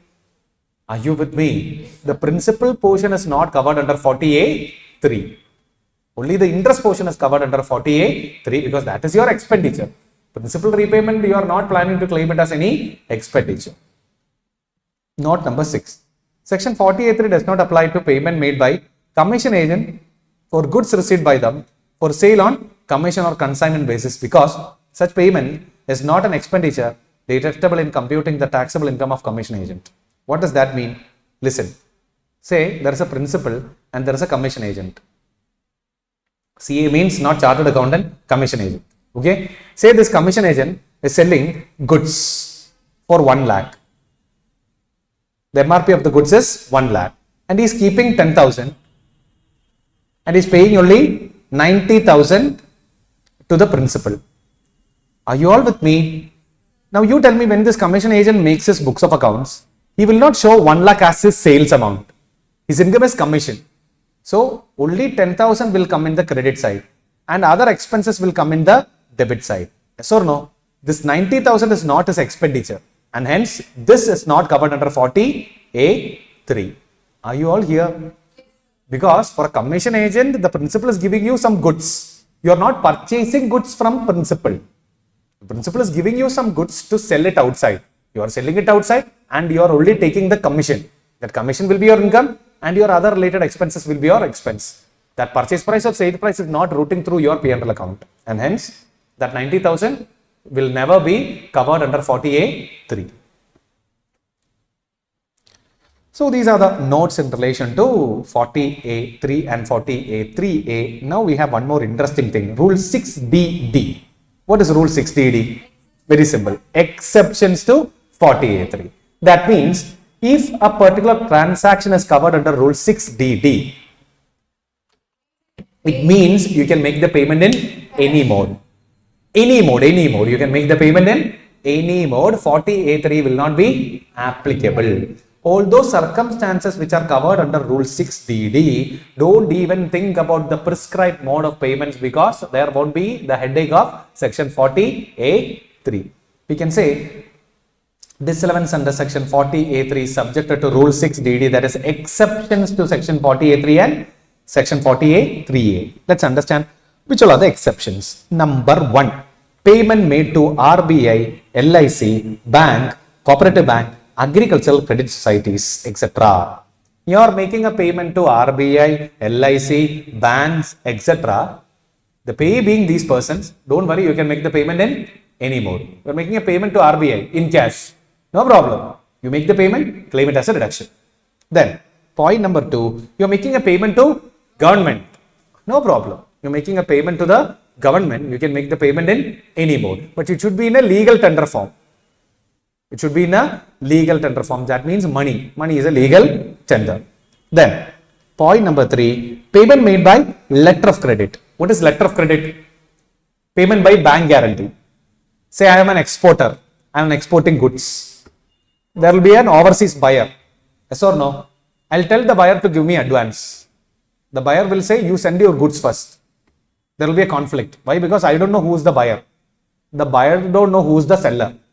So in this situation, who will come into the picture? The bank of the buyer will come into the picture. The bank will give a guarantee to the seller's bank. Buyer's bank will give a guarantee to the seller's bank stating that don't worry, if the buyer is not making the payment, the bank will make the payment. Once the goods are in transit, if the buyer is not releasing the payment, we will release the payment because the buyer have a guarantee over here. Buyer have taken a bank guarantee. So it is also through the bank only. So letter of credit is a bank guarantee payment, no problem, covered under 60D. Direct transfer through bank. You can visit a bank and do a direct RTGS. Again through bank only, covered under 60D. Book adjustment in a bank. You can visit a bank, then fill that yellow slip, white slip, etc. Whatever the color of the slip is. You fill that slip, then you can transfer money from one bank account to another bank account. In the same branch or different branch, no problem. Again, payment through bank only, covered under 6DD. Bill of exchange payable only through a bank. You are making a payment through a bill of exchange, which is payable only through a bank. Again, covered under rule 6DD. You don't need to worry about 40A3. Moving on to the next one, point number 4, that is payment made by way of book adjustment between persons. What is that? You are supposed to make me a payment of 1 lakh and I am supposed to make you a payment of rupees 1 lakh. Or rather we can say, I sold you goods worth 1 lakh. You provided me services worth 1 lakh. Should I come with 1 lakh, give it to you, take it back from you and say bye-bye? No, we can mutually cross off our liabilities. That is also covered under rule 6D. If you are mutually crossing off your liabilities in the books of accounts, nothing, don't worry, covered under 6DD. There is actually no payment at all, but it is not discharged by way of prescribed modes. No problem, 6DD is there. Point number 5, payment made to the original producer for purchase of agricultural, forest, fish, poultry, dairy, meat, livestock, hides and skin, flowers, honey products, etc. What is that? Very simple. Say you are purchasing some agricultural produce from the original farmer. You are purchasing some, say mango pickle. You are a pickle company and mango is your raw material. Or we can say mango is your main thing. You are purchasing mango from a farmer and we are making the payment to the farmer in cash. No problem. But if you are buying mango from a shop, then you have to make the payment in prescribed mode only. That's why they are saying original producer. Similarly, forest products. You are not buying forest, okay? You are buying forest products. Or fish. Fish producer means fisherman, okay? Fisherman is not producing any fish. But the first point of contact is fisherman. Then poultry, dairy, meat, livestock, hides and skin, flowers, honey products. You are buying anything from the original producer. Hides and skin means you are not buying it from the animal. Whoever peels that skin, you are buying it from the original farmer or producer and you are making that payment in cash, no problem, covered under rule 6D. Point number 6, payment to a cottage industry for products made without the aid of power. So, cottage industry, you are making a payment to a cottage industry and the cottage industry is producing their products without the aid of power. That doesn't mean that the cottage industry does not have fan and light. Cottage industry might be having an electricity connection, but whether they are producing goods by making use of electricity or not is the factor that you have to check. Say soap making cottage industry. I'm a soap marketing company. I bought some soap from a soap making cottage industry and the cottage industry is making soap by making use of manual machineries, just like that weighted machinery which is used to make shapes and all. Okay, so if it is a manual machinery, then definitely I can make the payment in any mode, cash or whatever it is, covered under rule 6D. Making a payment to a cottage industry for products made without the aid of power. Point number 7, payment made and the payee's place is not served by bank. Okay, what is that? Your payee, your supplier is residing in a place where there is no banking service. No problem, you can make the payment in any mode. Are you all here? If your supplier is residing in a place and that place does not have any banking services, you can make the payment in any mode. But don't say like this. My supplier is in Chennai, but whenever I am about to make payment, he is in a rural area. That is not acceptable. Are you with me? Whenever I am about to make payment, my supplier goes to Rajasthan Thar desert. That is not acceptable. Are you all with me? That is Instagram advisory, not advisable to the clients. Okay. Coming back to the point, friends, what is next? Point number 8, payment made to an employee or his hire in relation to the retirement or similar benefit, provided such payment does not exceed 50,000. Say I am an employer, my employee is getting retired. My employee is getting retired. And I'm paying him some retirement benefits.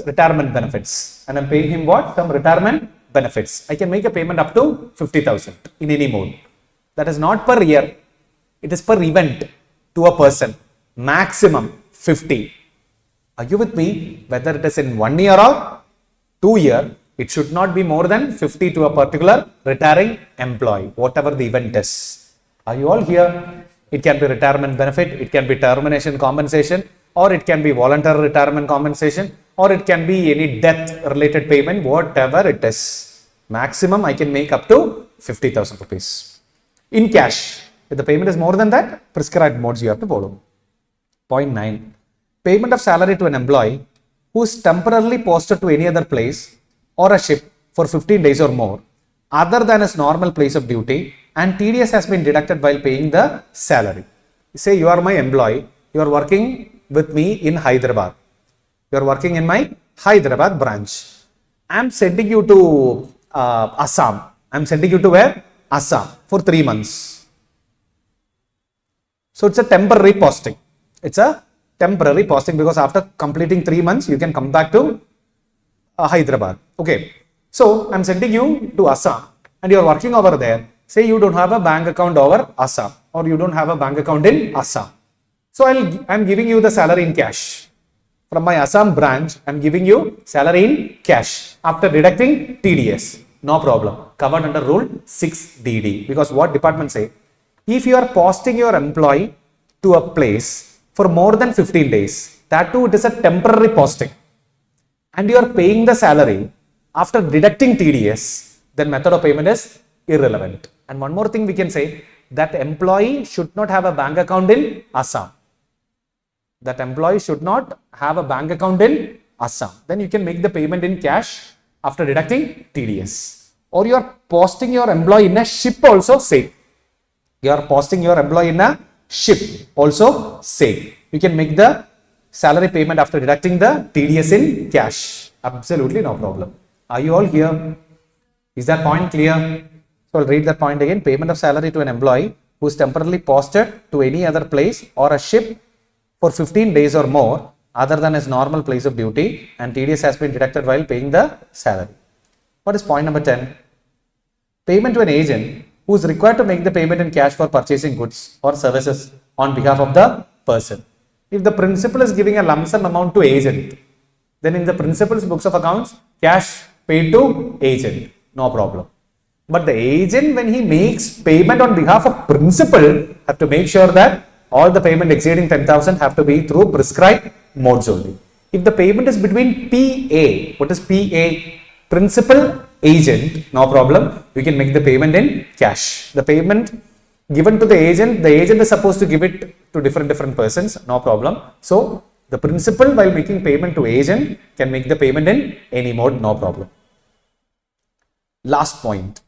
A payer is in the business of money exchange and the payment is made for purchasing foreign currency or travelers check. What is that? A foreigner is coming and is giving some dollar, and you are giving him an account pay check and telling to that foreigner to open a bank account. Then you encash the check. Then you enjoy India. Is it possible? No. What is the main business of money exchanger? Collect dollar or collect foreign currency and pay Indian rupee. So we can say that he is purchasing foreign currency or traveler's check by paying cash. No problem, covered under 6CD, but it should be in the normal course of business. You are making a salary payment to your staff, you have to make the payment in prescribed mode only. When you are buying foreign currency or traveler's check as a course of in a part of your business, If it is within the course of your business, no problem, you can make the payment in cash. So these are the 11 things that you should understand in Rule 6DD. These are exceptions to Section 40A3, where you can make payment in any mode in this circumstances. I hope this much is clear for you.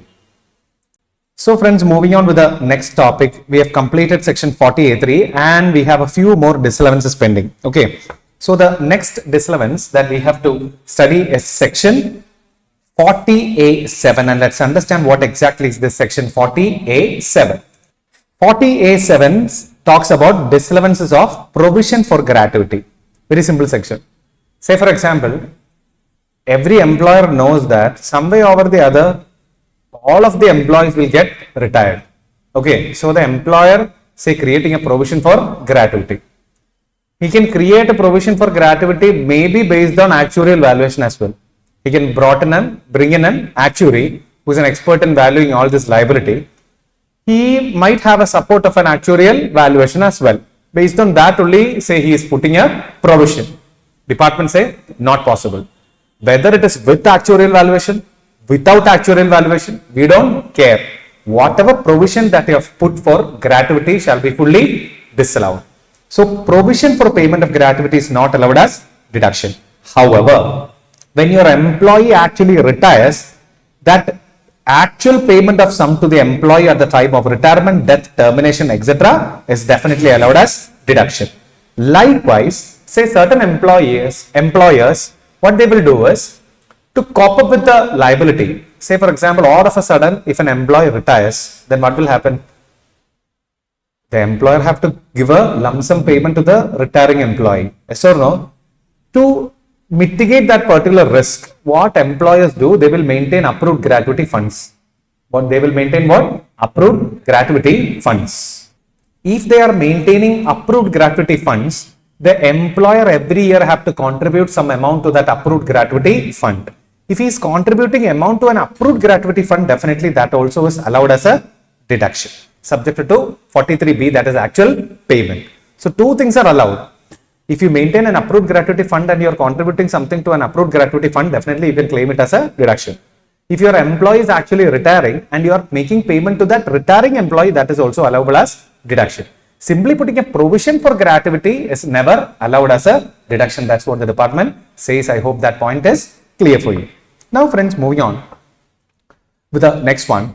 However, deduction can be claimed if employer pays an amount to approved gratuity fund, recognized provident fund, superannuation fund, or any other, or under any other law. This is basically a note to this particular point. Okay, don't confuse. This is actually a note which is connected to 40A9. So let it be there. So let's complete 40A9 now. Certain contributions not deductible. What do you mean by this? Listen.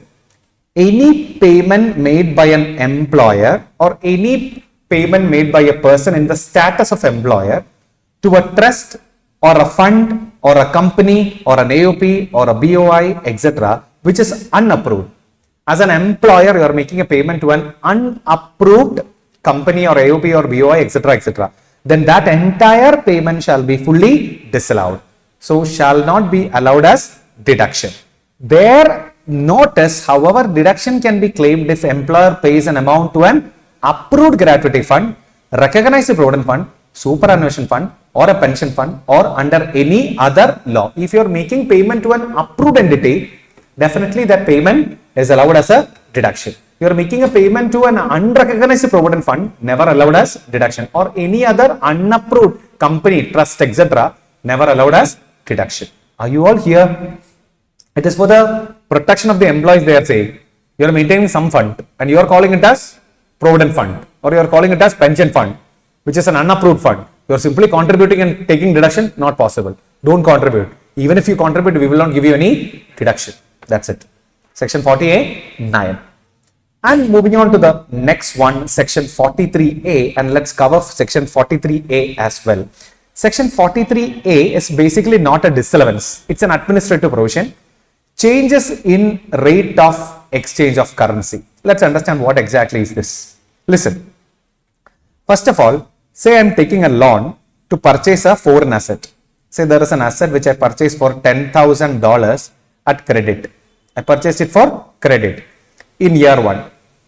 In year 1, when I purchased it, the currency conversion was say 70 rupee per dollar. It was 70 rupees per dollar. So in my books of accounts, what I will do is 70 into 10,000, that will be rupees 7 lakh. Rupees 7 lakh, I will capitalize. Then I will claim depreciation. Say it is a plant and machinery, so depreciable at 15%. So can you tell me how much is 15% depreciation on 7 lakh?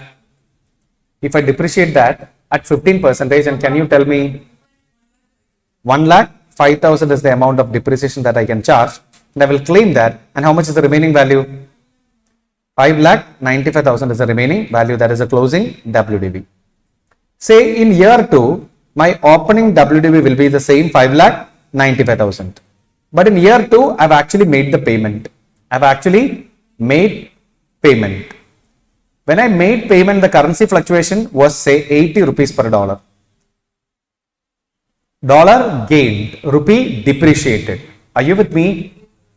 Are you all here? Coming back to the point, friends. So it becomes 80 rupees per dollar. If it becomes 80 rupees per dollar, then what is the actual payment I am supposed to make? 80 into $10,000. That will be rupees 8 lakh. Yes or no? Yes or no? In the year of purchase, I have accounted 7 lakh. Then I claim depreciation on that 7 lakh. Now I am supposed to make 8 lakh. That means an additional 1 lakh rupees due to currency fluctuation. What to do with this additional cost of 1 lakh? Simple. You add with the opening WDV in year 2. So you make your opening WDV 6,95,000. Then you charge depreciation on this 6,95,000 at 15%. This is what section 43A says about. Are you with me? When you are purchasing a foreign asset on credit, or you are purchasing a foreign asset by making use of a foreign loan, and there is a currency fluctuation, then what you need to do? If it is more cost, then add it with the actual cost. If you have saved some money, that means rupee gained and dollar depreciates. If in that case, then you deduct it from the actual cost. This is what the department says. Are you all here?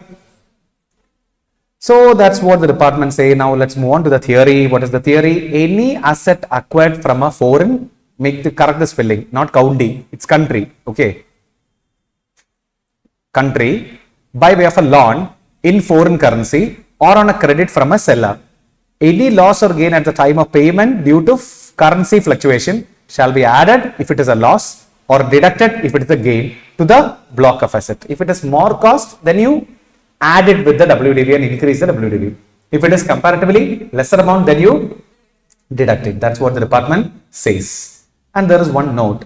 Profit or loss of a hedging contract for meeting out loss in foreign currency payment towards asset acquired from outside India also shall be reduced or added to the cost of asset. If you have done any hedging contract so that you can control the cost of the asset, that also have to be adjusted with the actual cost of asset. Just like hedging contract in gold, you have put a hedging contract in the value of an asset for future so that you compute the net cost when you buy that asset. That net cost have to be the actual cost of the asset for the purpose of depreciation.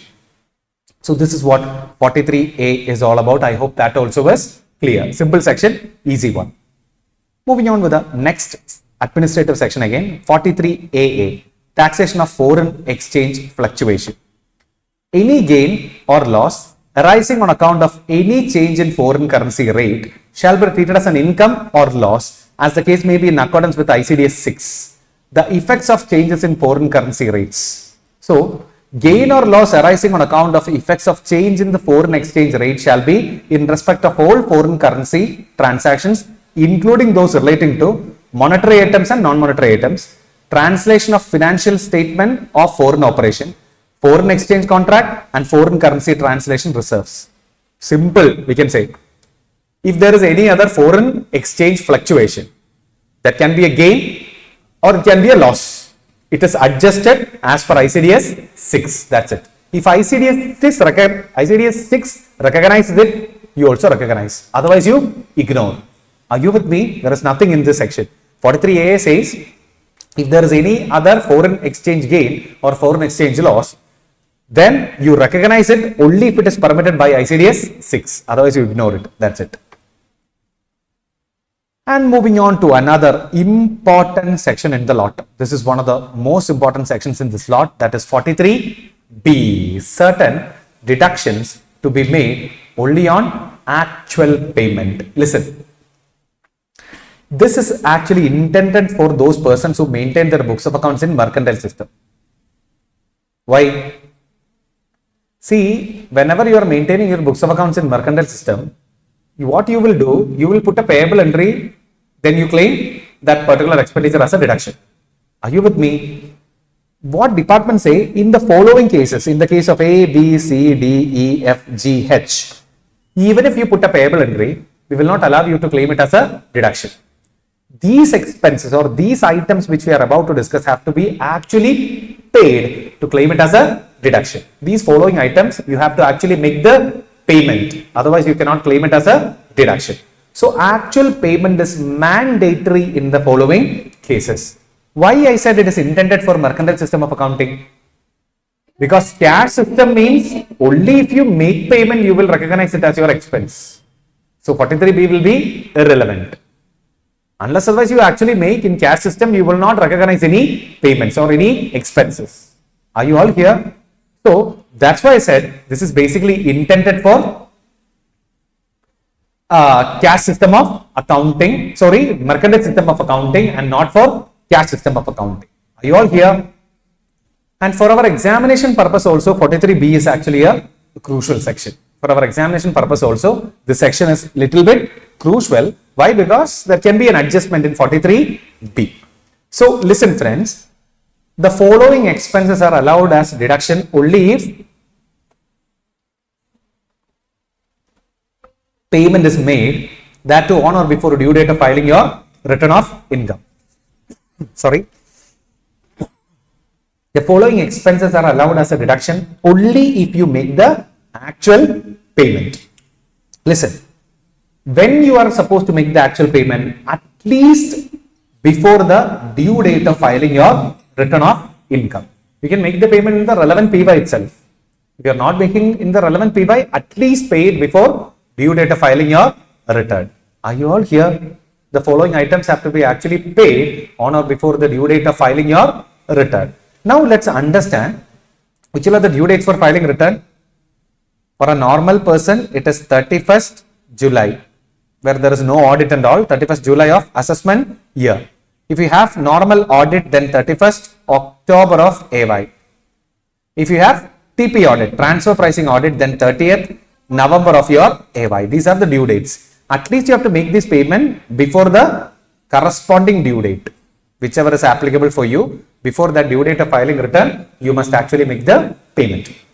Which are the items covered under 43B? Number 1, tax, duty, cess or similar fees. What is that? Section 30, do you remember? Rates and taxes in relation to building is allowed as a deduction. If you want to claim that 30 deduction, then you have to actually make that rates and taxes payment. So all the taxes, rates, etc., if you want to claim it as a deduction, like GST, no input tax credit cases, you are claiming it as a deduction. If you want a deduction, actually make the payment. Then only we will give you deduction for the GST component. Are you with me? Moving on to the next item. Item number 2. Employer's contribution to SPF, RPF, gratuity or other welfare fund. We are talking about employer's payment. That means employer, when he is contributing from his own pocket, either to RPF or SPF or any other gratuity fund, etc., that is allowed as a deduction only on actual payment basis. Simply by putting a payable entry, he cannot claim any deduction. Item number C. Bonus or commission to employees. If you are an employer and you are making payment, that is either bonus or commission to your employees, if you want to claim it as a deduction, then you should actually make the payment. Then only you will get it as a deduction, otherwise not. Then next one, interest on loan to scheduled bank or a cooperative bank. Interest on loan from deposit taking NBFC or systematically important non-deposit taking NBFC. Interest on loan from a public financial institution, state financial corporation, state industrial investment corporation. What is similar in D, E and F? what is similar in D, E and F? It is the interest on loan. In both D, E and F, they are talking about what? Interest on loan.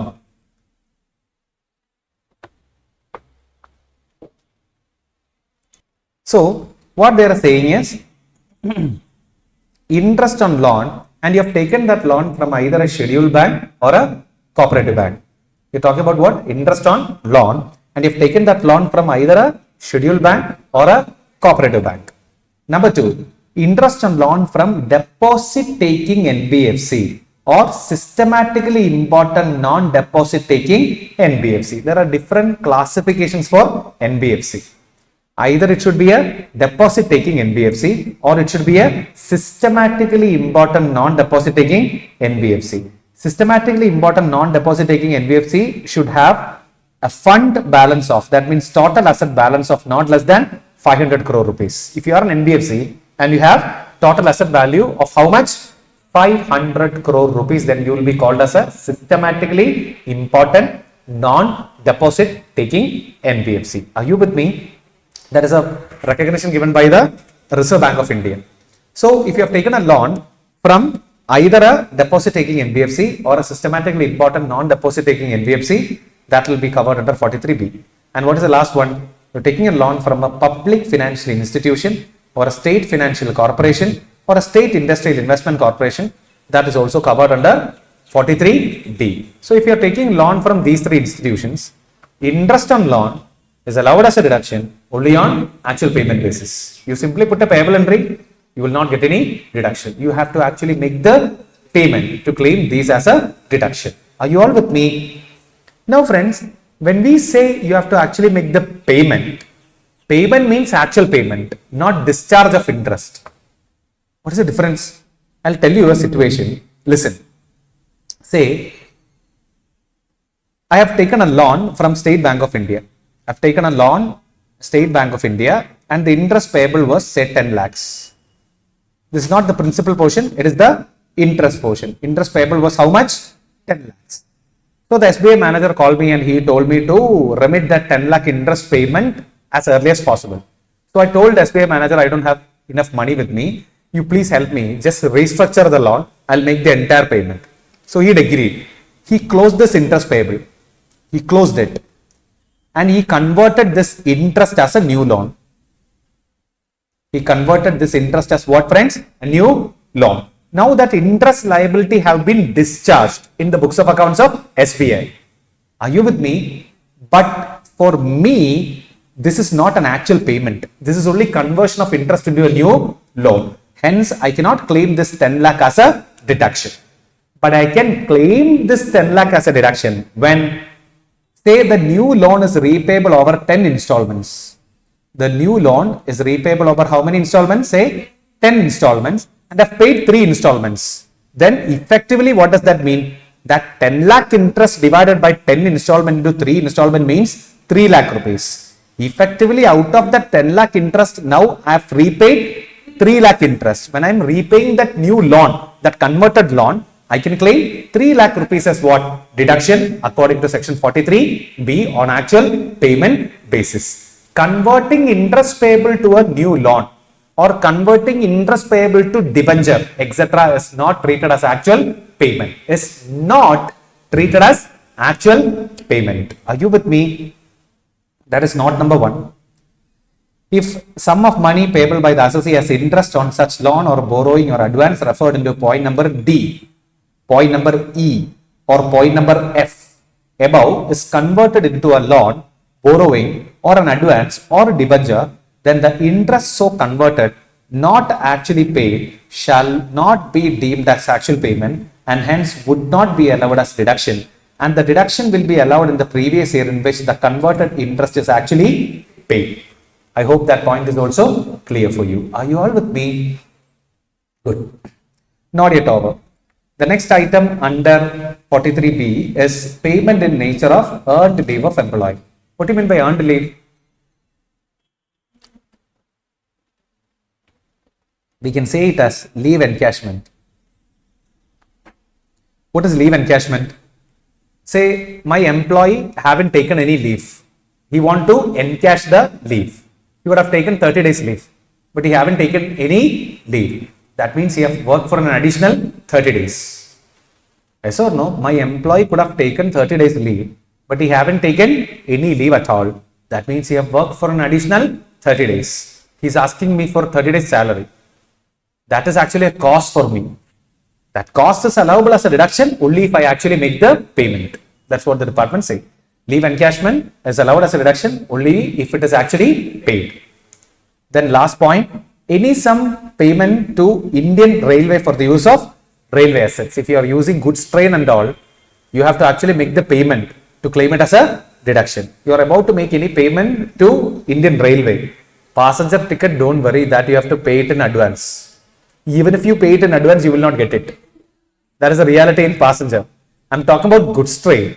If there is routine services, then you have to actually make the payment to claim it as a deduction. Are you all here? So you are about to make a payment to Indian Railway, please give it, okay? Don't put payable entry and don't claim for any deduction. You have to actually make the payment because Indian Railway is in a tough situation. You must make the payment. That's what the department say under 43B. Now, note number 2. If payment as above is made after due date of filing return, then such expenses shall be allowed as a deduction only in the actual year of payment. Again, this is a temporary disallowance. Why temporary disallowance? If it is payable, we will disallow it. When you actually make the payment, you can claim it as a deduction. That's it. Are you all here? Good. Now let's solve a small question in relation to 43B before we move on. So can you read question number 14 and give me the answer? Question number 14 and give me the answer. What are they saying? Hari, an individual carried on the business of purchase and sale of agricultural commodities like paddy, wheat, etc., has borrowed loans from Andhra Pradesh State Financial Corporation and Indian Bank, has not paid interest as detailed hereunder. So, with APSFC, 15 lakhs is payable and Indian Bank, 30 lakhs is payable, altogether 45 lakhs. Both APSFC and Indian Bank, while restructuring the loan facility of Hari during 24-25, converted the above interest payable by Hari to them as loan repayable in 60 installments. So they converted the above loan or the above interest into loan repayable over 60 installments. During the year ended 31st March 2025, Hari paid 5 installments to APSFC and 3 installments to Indian Bank. So this has been converted into 60 installments, and out of that, how many installments of APSFC have been paid? 5 installments of APSFC have been paid. And how many installments of Indian Bank have been paid? 3 installments. Now you tell me how much is the proportionate interest paid? 15 lakh divided by 60 into 5. It is 1,25,000 rupees of interest is only the proportionate payment of interest. Now how about the second one? 30 by 60 into 3. 1,50,000.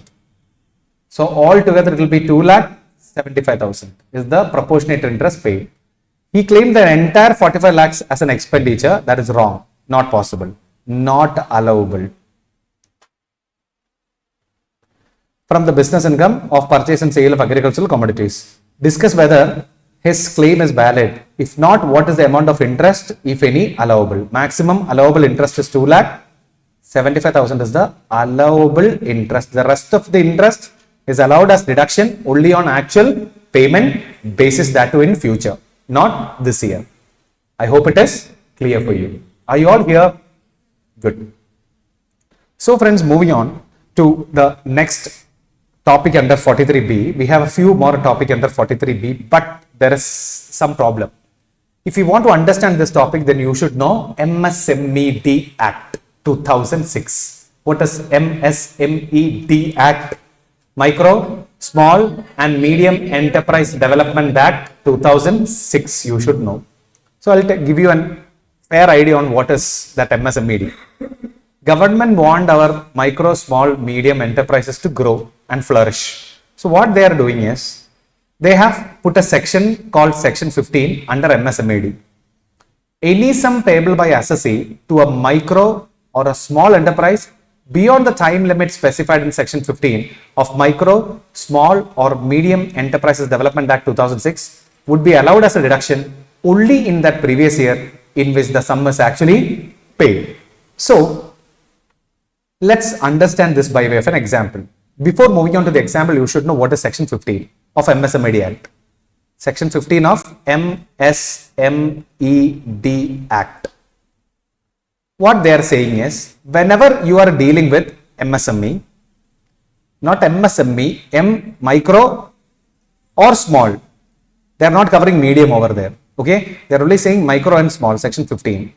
So whenever you are dealing with micro and small, there are certain things that you have to be careful with. What is the greatest problem of micro and small?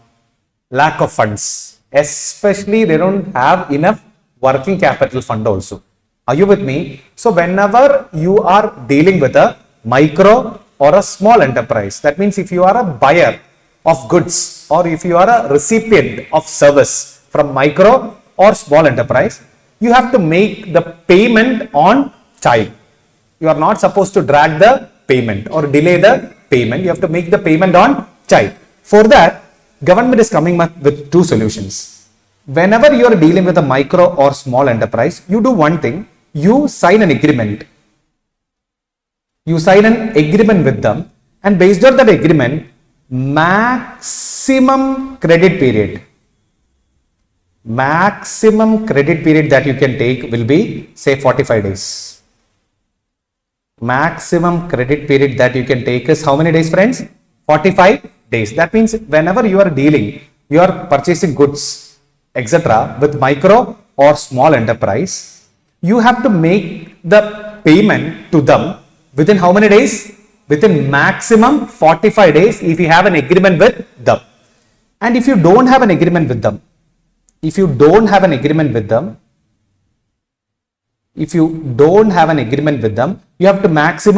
to make the payment, maximum credit period is 15 days. Is how many days? 15 days. If you are not making the payment within, in the case of an agreement, maximum 45, there is no agreement case, maximum 15 days, then you have to pay what? Interest, according to the MSMED Act. Are you with me? Now you will think, what is this in Income Tax Act? What is the connection of this MSMED with Income Tax Act? That I'll tell you. Listen.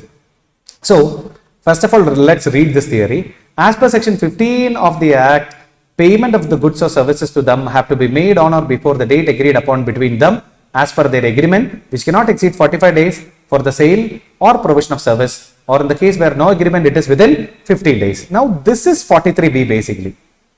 If the sum is paid by the buyer to them within 15 or 45 days, as the case may be, then buyer can claim it as an expenditure on accrual basis. However, if the payment is not made within the above time, then the deduction is allowed in the previous year in which it is actually paid. What does they mean? Listen, we can create a situation based on this. Imagine there is a micro enterprise. They sold some goods on 1st March 2025. On 1st March 2025, they sold some goods to a buyer. Are you with me? On 1st March 2025, they sold some goods to a buyer. Now, you tell me, there was an agreement. And according to the agreement, they are supposed to make the payment within 45 days. There was an agreement with the buyer and they are supposed to make the payment within how many days? 45 days. You tell me, when is the due date of payment then? If it is 45 days, then when is the due date of payment? It will be 15th of April, because first is the date of sale. You are not supposed to count that first. Then in March, there will be 30 days and April 15th will be the 45th day. Yes or no? So you have to make the payment at least by 15th of April. Say you have made the payment on 10th of April. 10th of April 2025, you have made the payment. Are you all here? Now if you think, you haven't made the payment on 24-25. The buyer haven't made the payment within 24-25. Because 24-25, the last date is on 31st March 2025. For the buyer, he haven't made the payment within 24-25, but the buyer have actually made the payment within that 45 days cycle. Hence, no problem. The buyer can claim this payment made as a deduction in accordance with this section 43B in the year 24-25 itself. Even if it is not paid in that year, you have paid within that section 15 of MSME Act, and hence no problem, you can claim it as a deduction on 24/25 itself. But imagine you made the payment on 20th of April 2025. You have made the payment on when? 20th of April 2025. If you are making the payment on 20th of April 2025, then you tell me, have you complied with section 15 of MSMED? No, you have violated, because you have to make the payment at least by 15th of April. You have made the payment on 20th of April, and hence you cannot claim this payment made as a deduction in the year 24/25. It will be a disallowance according to 43B in the year 24/25. Then you can claim it as a deduction in which year? In the year in which you actually make the payment, that is 25/26. So what section 15 and 43B together says, whenever if you are a buyer who is dealing with MSMED and you have complied with section 15 of MSMED, then don't worry, you can claim that particular payment as a deduction in the year in which that expenditure incurs. If you have not complied section 15 of MSMED Act, then you can claim it as a deduction only on actual payment year. Are you with me? So income tax department also gives a supporting hand to the MS, that is micro and small, not medium, micro and small only. So let's read that theory again. If sum is paid by the buyer to them within 45 or 15 days as the case may be, then buyer can claim it as an expense on accrual basis. However, if such payment is not made within above time, then deduction is allowed only in the previous year in which it is actually paid.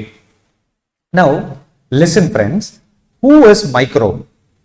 Investment in plant and machinery or equipment should be less than 1 crore plus turnover should be less than 5 crore.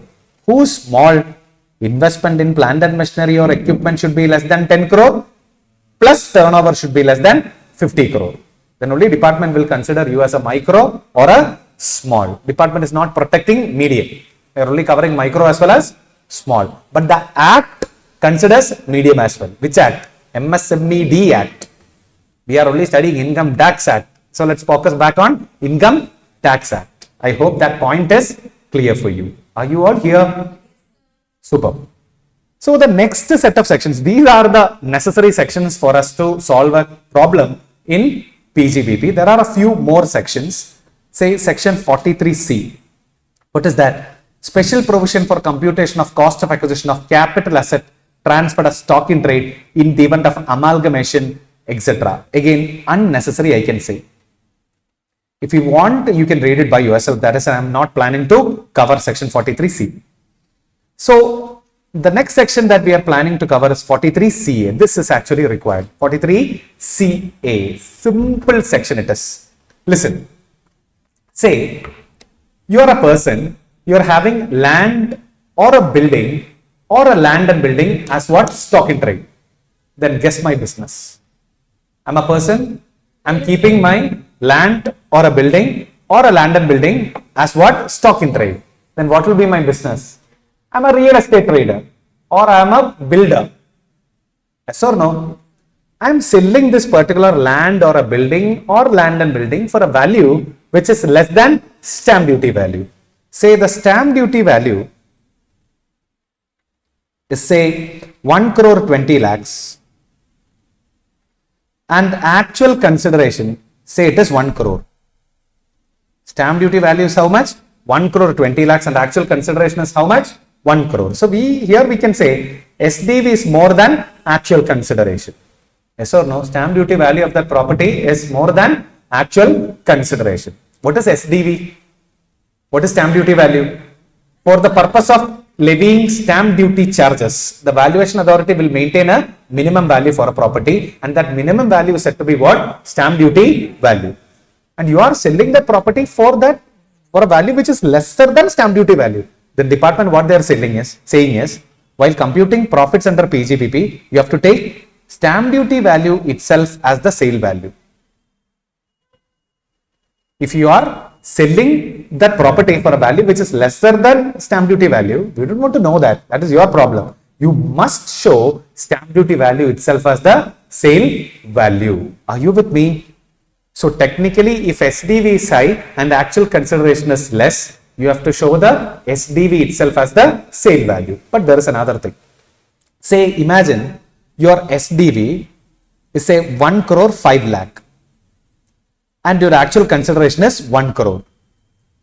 Your SDV is how much? 1 crore 5 lakh and actual consideration is 1 crore. Here also your SDV is more than actual consideration, but department say if the SDV is more than 110% of actual consideration, then only section 43 CA will come into the picture. What if SDV should be more than how much? 110% of actual consideration, then only section 43 CA will come into the picture. Otherwise, you don't have to worry about section 43 CA. Are you all here? So in the second example, even though SDV is high, it is not more than 110% of actual consideration. Because 110% of actual consideration will be 1 crore 10 lakh. Your SDV is only 1 crore 5 lakh. And hence you don't need to follow 43 CA. So let's stick on to the theory now. Stamp duty value of land and building to be taken as full value consideration.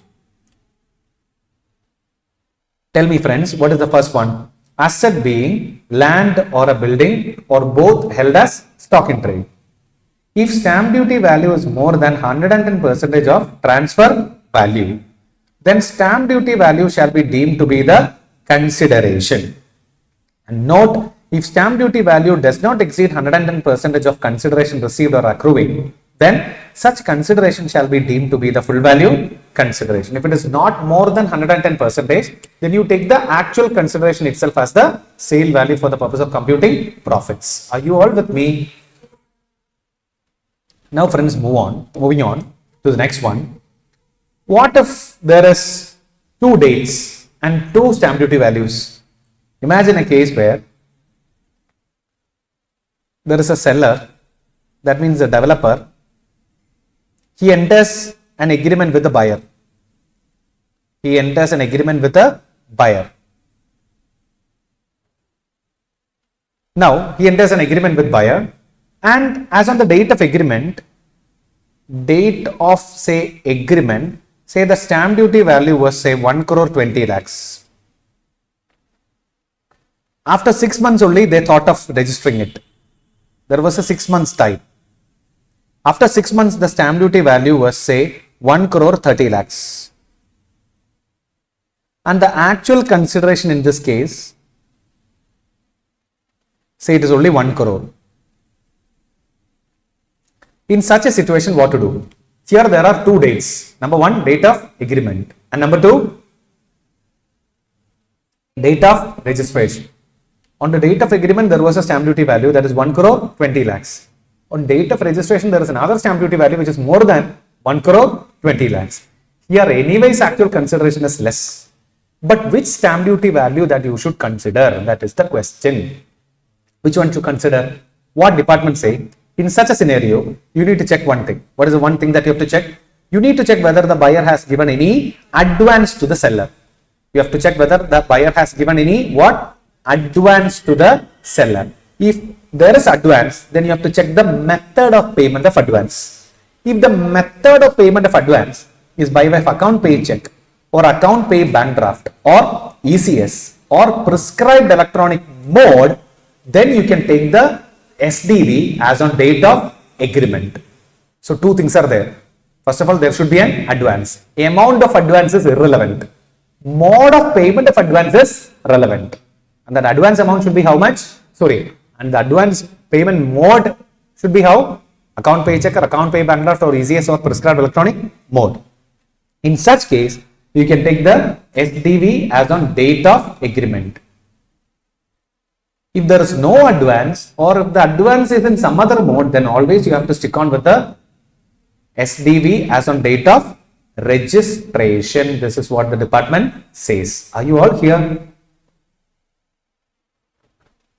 Suppose if there are two SDV, one on date of agreement and other one date of registration, you have to stick on to the method of advance payment. If it is in the prescribed method, then you can take the SDV as on date of agreement for the purpose of 43 CA. Is that okay? Say, and one more possibility is there. What is that last possibility? It's very simple. Say, imagine you had a building, okay. It was a flood affected building. Its stamp duty value say 1 crore 30 lakhs. It's a flood affected building. So you are forced to sell it for 90 lakhs. You are forced to sell it for what? 90 lakhs. Here also your actual consideration is less. Stamp duty value is high. In such a case, department AO will definitely say that you should show 1 crore 30 lakhs as what? Full value consideration. Here the assessee is saying, sir, I have no plans to deceive income tax department. I am not able to get more than 90 lakhs. This is the maximum best value that I got. Say it is a flood affected property, so I am not able to sell it for a high price. In such a case, what AO will do? AO will refer the case to VO. What is VO? Valuation officer. In such a case, valuation officer will value the property and say, he says that, okay, it is right. You can stick on to 90, then no problem. You can take the sale value as 90 lakh. If valuation officer say, your fair market value of the property here is at least 1 crore 50 lakh, then what to do? Don't worry, the maximum problem is 1 crore 30. If the fair market value or the value given by the valuation officer is more than SDV, don't worry, maximum risk or maximum or the worst case is 1 crore 30 lakhs, the stamp duty value for the assessee. Are you with me? What if the valuation officer is saying a value of say 85 lakhs? Then you got 90. Then you have to show 90 itself as the sale value. Are you with me? If the valuation officer gives a value which is more than SDV, then you stick on to the SDV. If the valuation officer is giving a value which is less than SDV, then definitely that lesser value you can consider. If it is less than the actual consideration, department is silent. But that is obvious. If that value given by the valuation officer, if it is less than the actual consideration, then actual consideration is anyways the sale value that you have to take. That you actually got. Hence, there is no point of any debate. Are you all here? So, if the assessee claims that the SDV is more than the FMV of the property and such an SDV has not been disputed in any appeal, then AO may refer the case to valuation officer for valuation.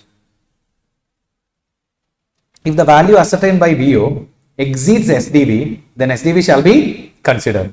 If it is less than SDV, then the value adopted by the VO shall be considered. This is what the Act says. So, I hope that provision is also clear for you. Section 42 is the next section. Again, unnecessary. I am not planning to cover. Special provision for deduction in the case for prospecting for mineral oil prospectors. That 42 is all about. Again, in an exam oriented section, we don't have to focus on that. 43D, again, unnecessary. Special provision in case of income of a public financial institution or a public company. 44AA, again, unnecessary for our exam. Compulsory maintenance of accounts. Who all are supposed to maintain books of accounts. Then 44AB, tax audit. This section 44AB is not important, but it is always better to study tax audit, that guidance note, that thing. That is, you have to mandatorily study. I am not planning to cover this 44AB right now. Then 44AD, that is the presumptive taxation. If your total turnover is less than or equal to 2 crore, then you can show minimum 8% of the turnover as your presumptive profit. If the receipts are by way of account pay, check, account pay, bank draft, ECS, prescribed electronic mode, etc., then 6%. And there was an amendment last year, not this year, last year. What was that? What they are saying is your turnover is more than 2 crore.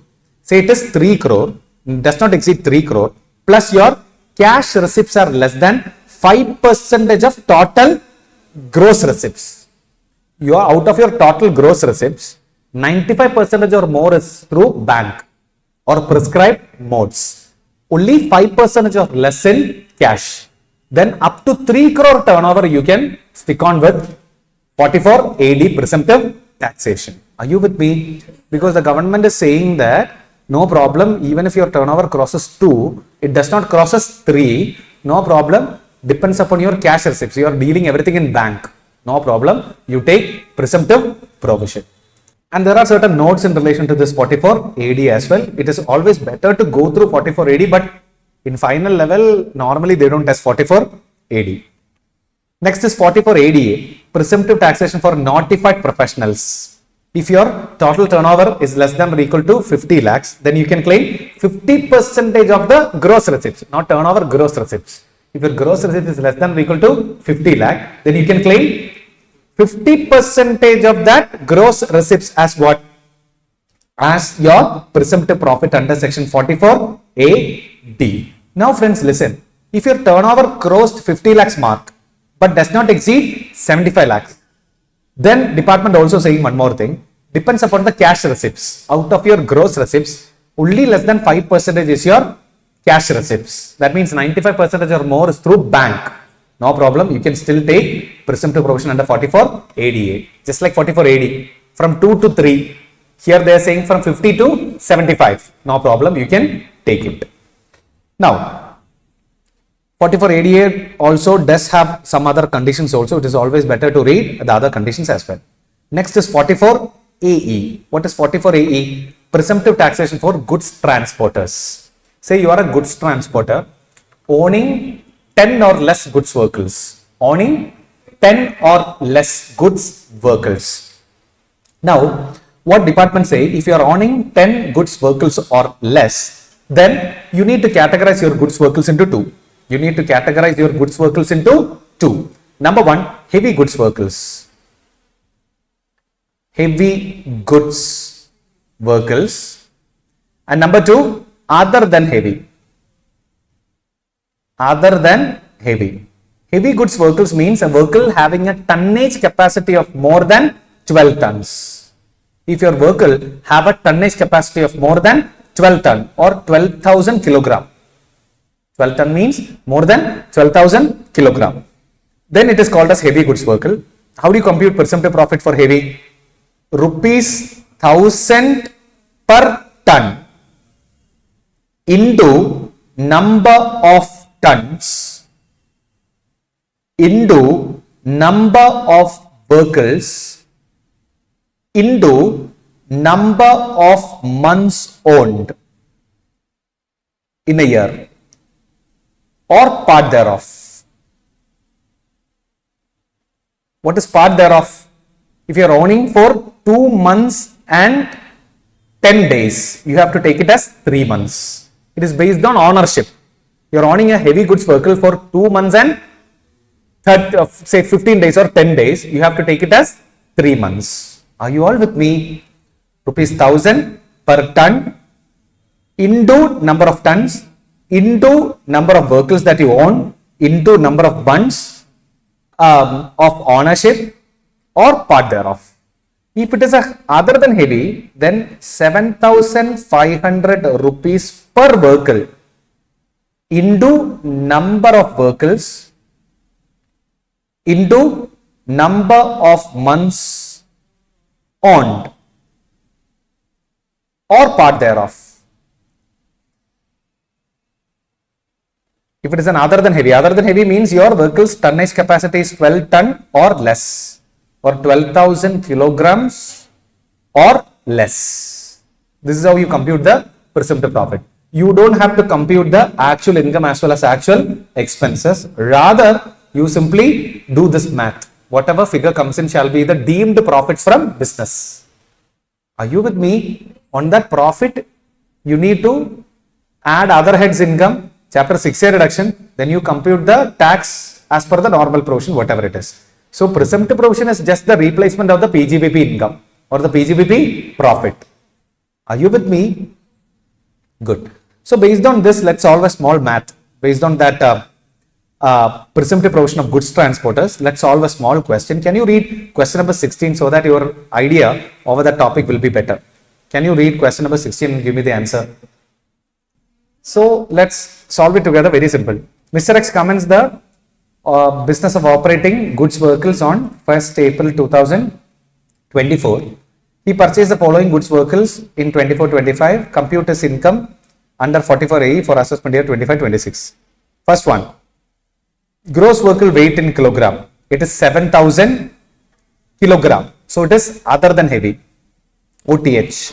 So how do you compute 7,500 rupees into how many vehicles? 2 vehicles. Into how many months? 12 months. Can you tell me what is the amount? 1,80,000. Second one, 6,000 other than heavy again, 6,500. So 7,500 into how many vehicles? 1 vehicle into how many months? 1 month. That will be 7,500 only. Then third case, other than heavy, 10,000. So that means 7,500 into how many vehicles? 3 vehicles into how many months?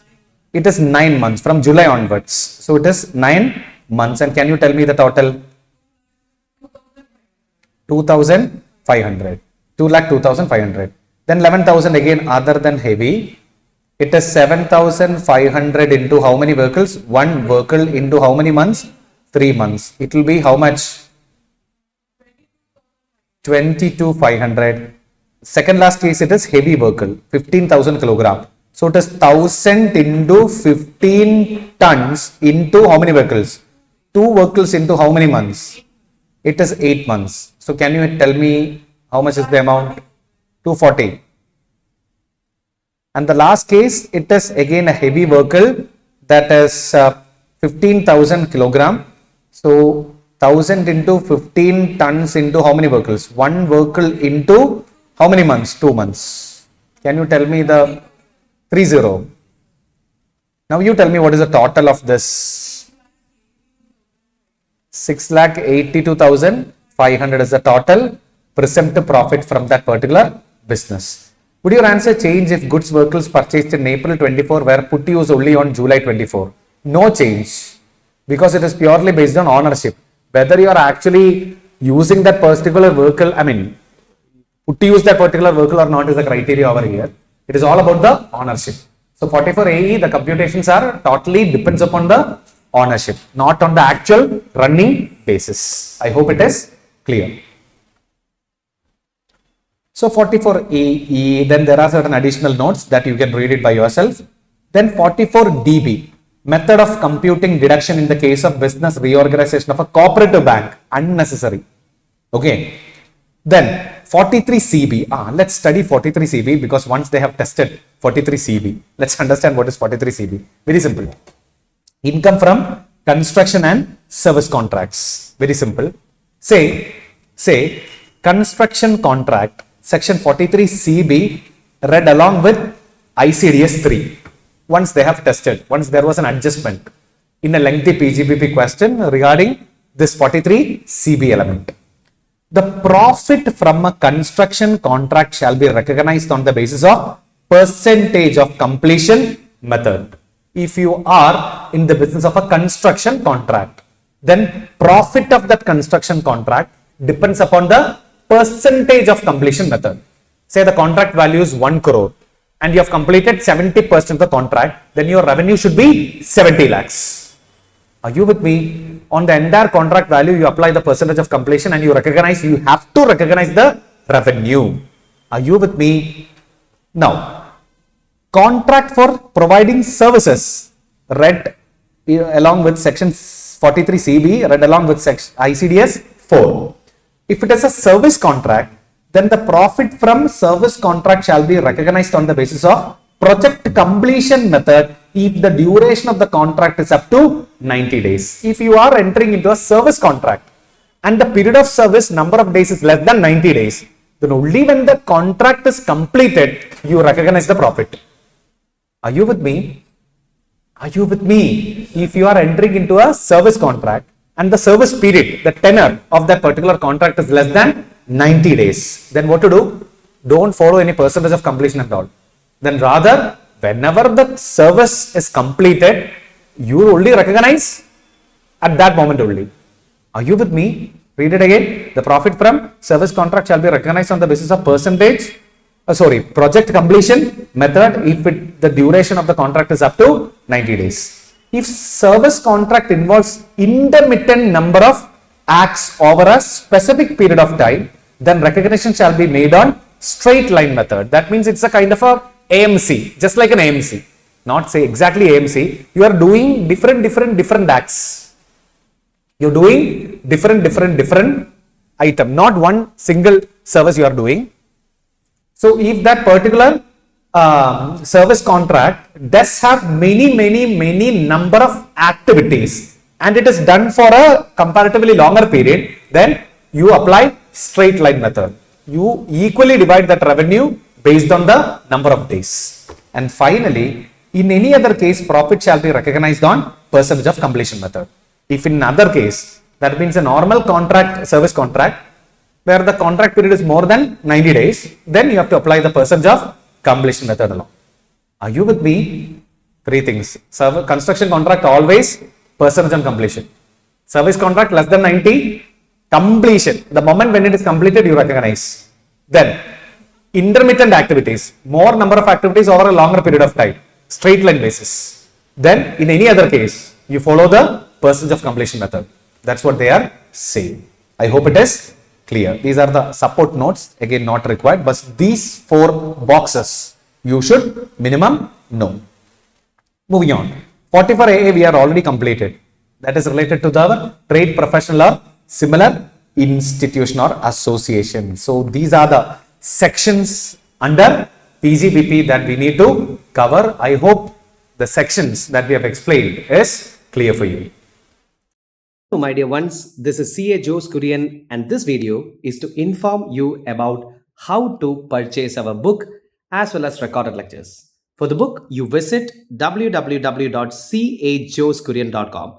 Then you scroll down and you can see our both handbook as well as workbook for CA as well as CMA, Inter as well as Final. For the lectures, you scroll up, then click onto the classroom. In the classroom, you can scroll down and you can see all courses listed. We have CMA Final English as well as Malayalam, then CA Final English as well as Malayalam, then we have CA Inter English as well as Malayalam. Then select your course, make the payment, and you will get instant access. Alright, now what are you waiting for, friends? Subscribe now. All the very best, take care, and God bless you all.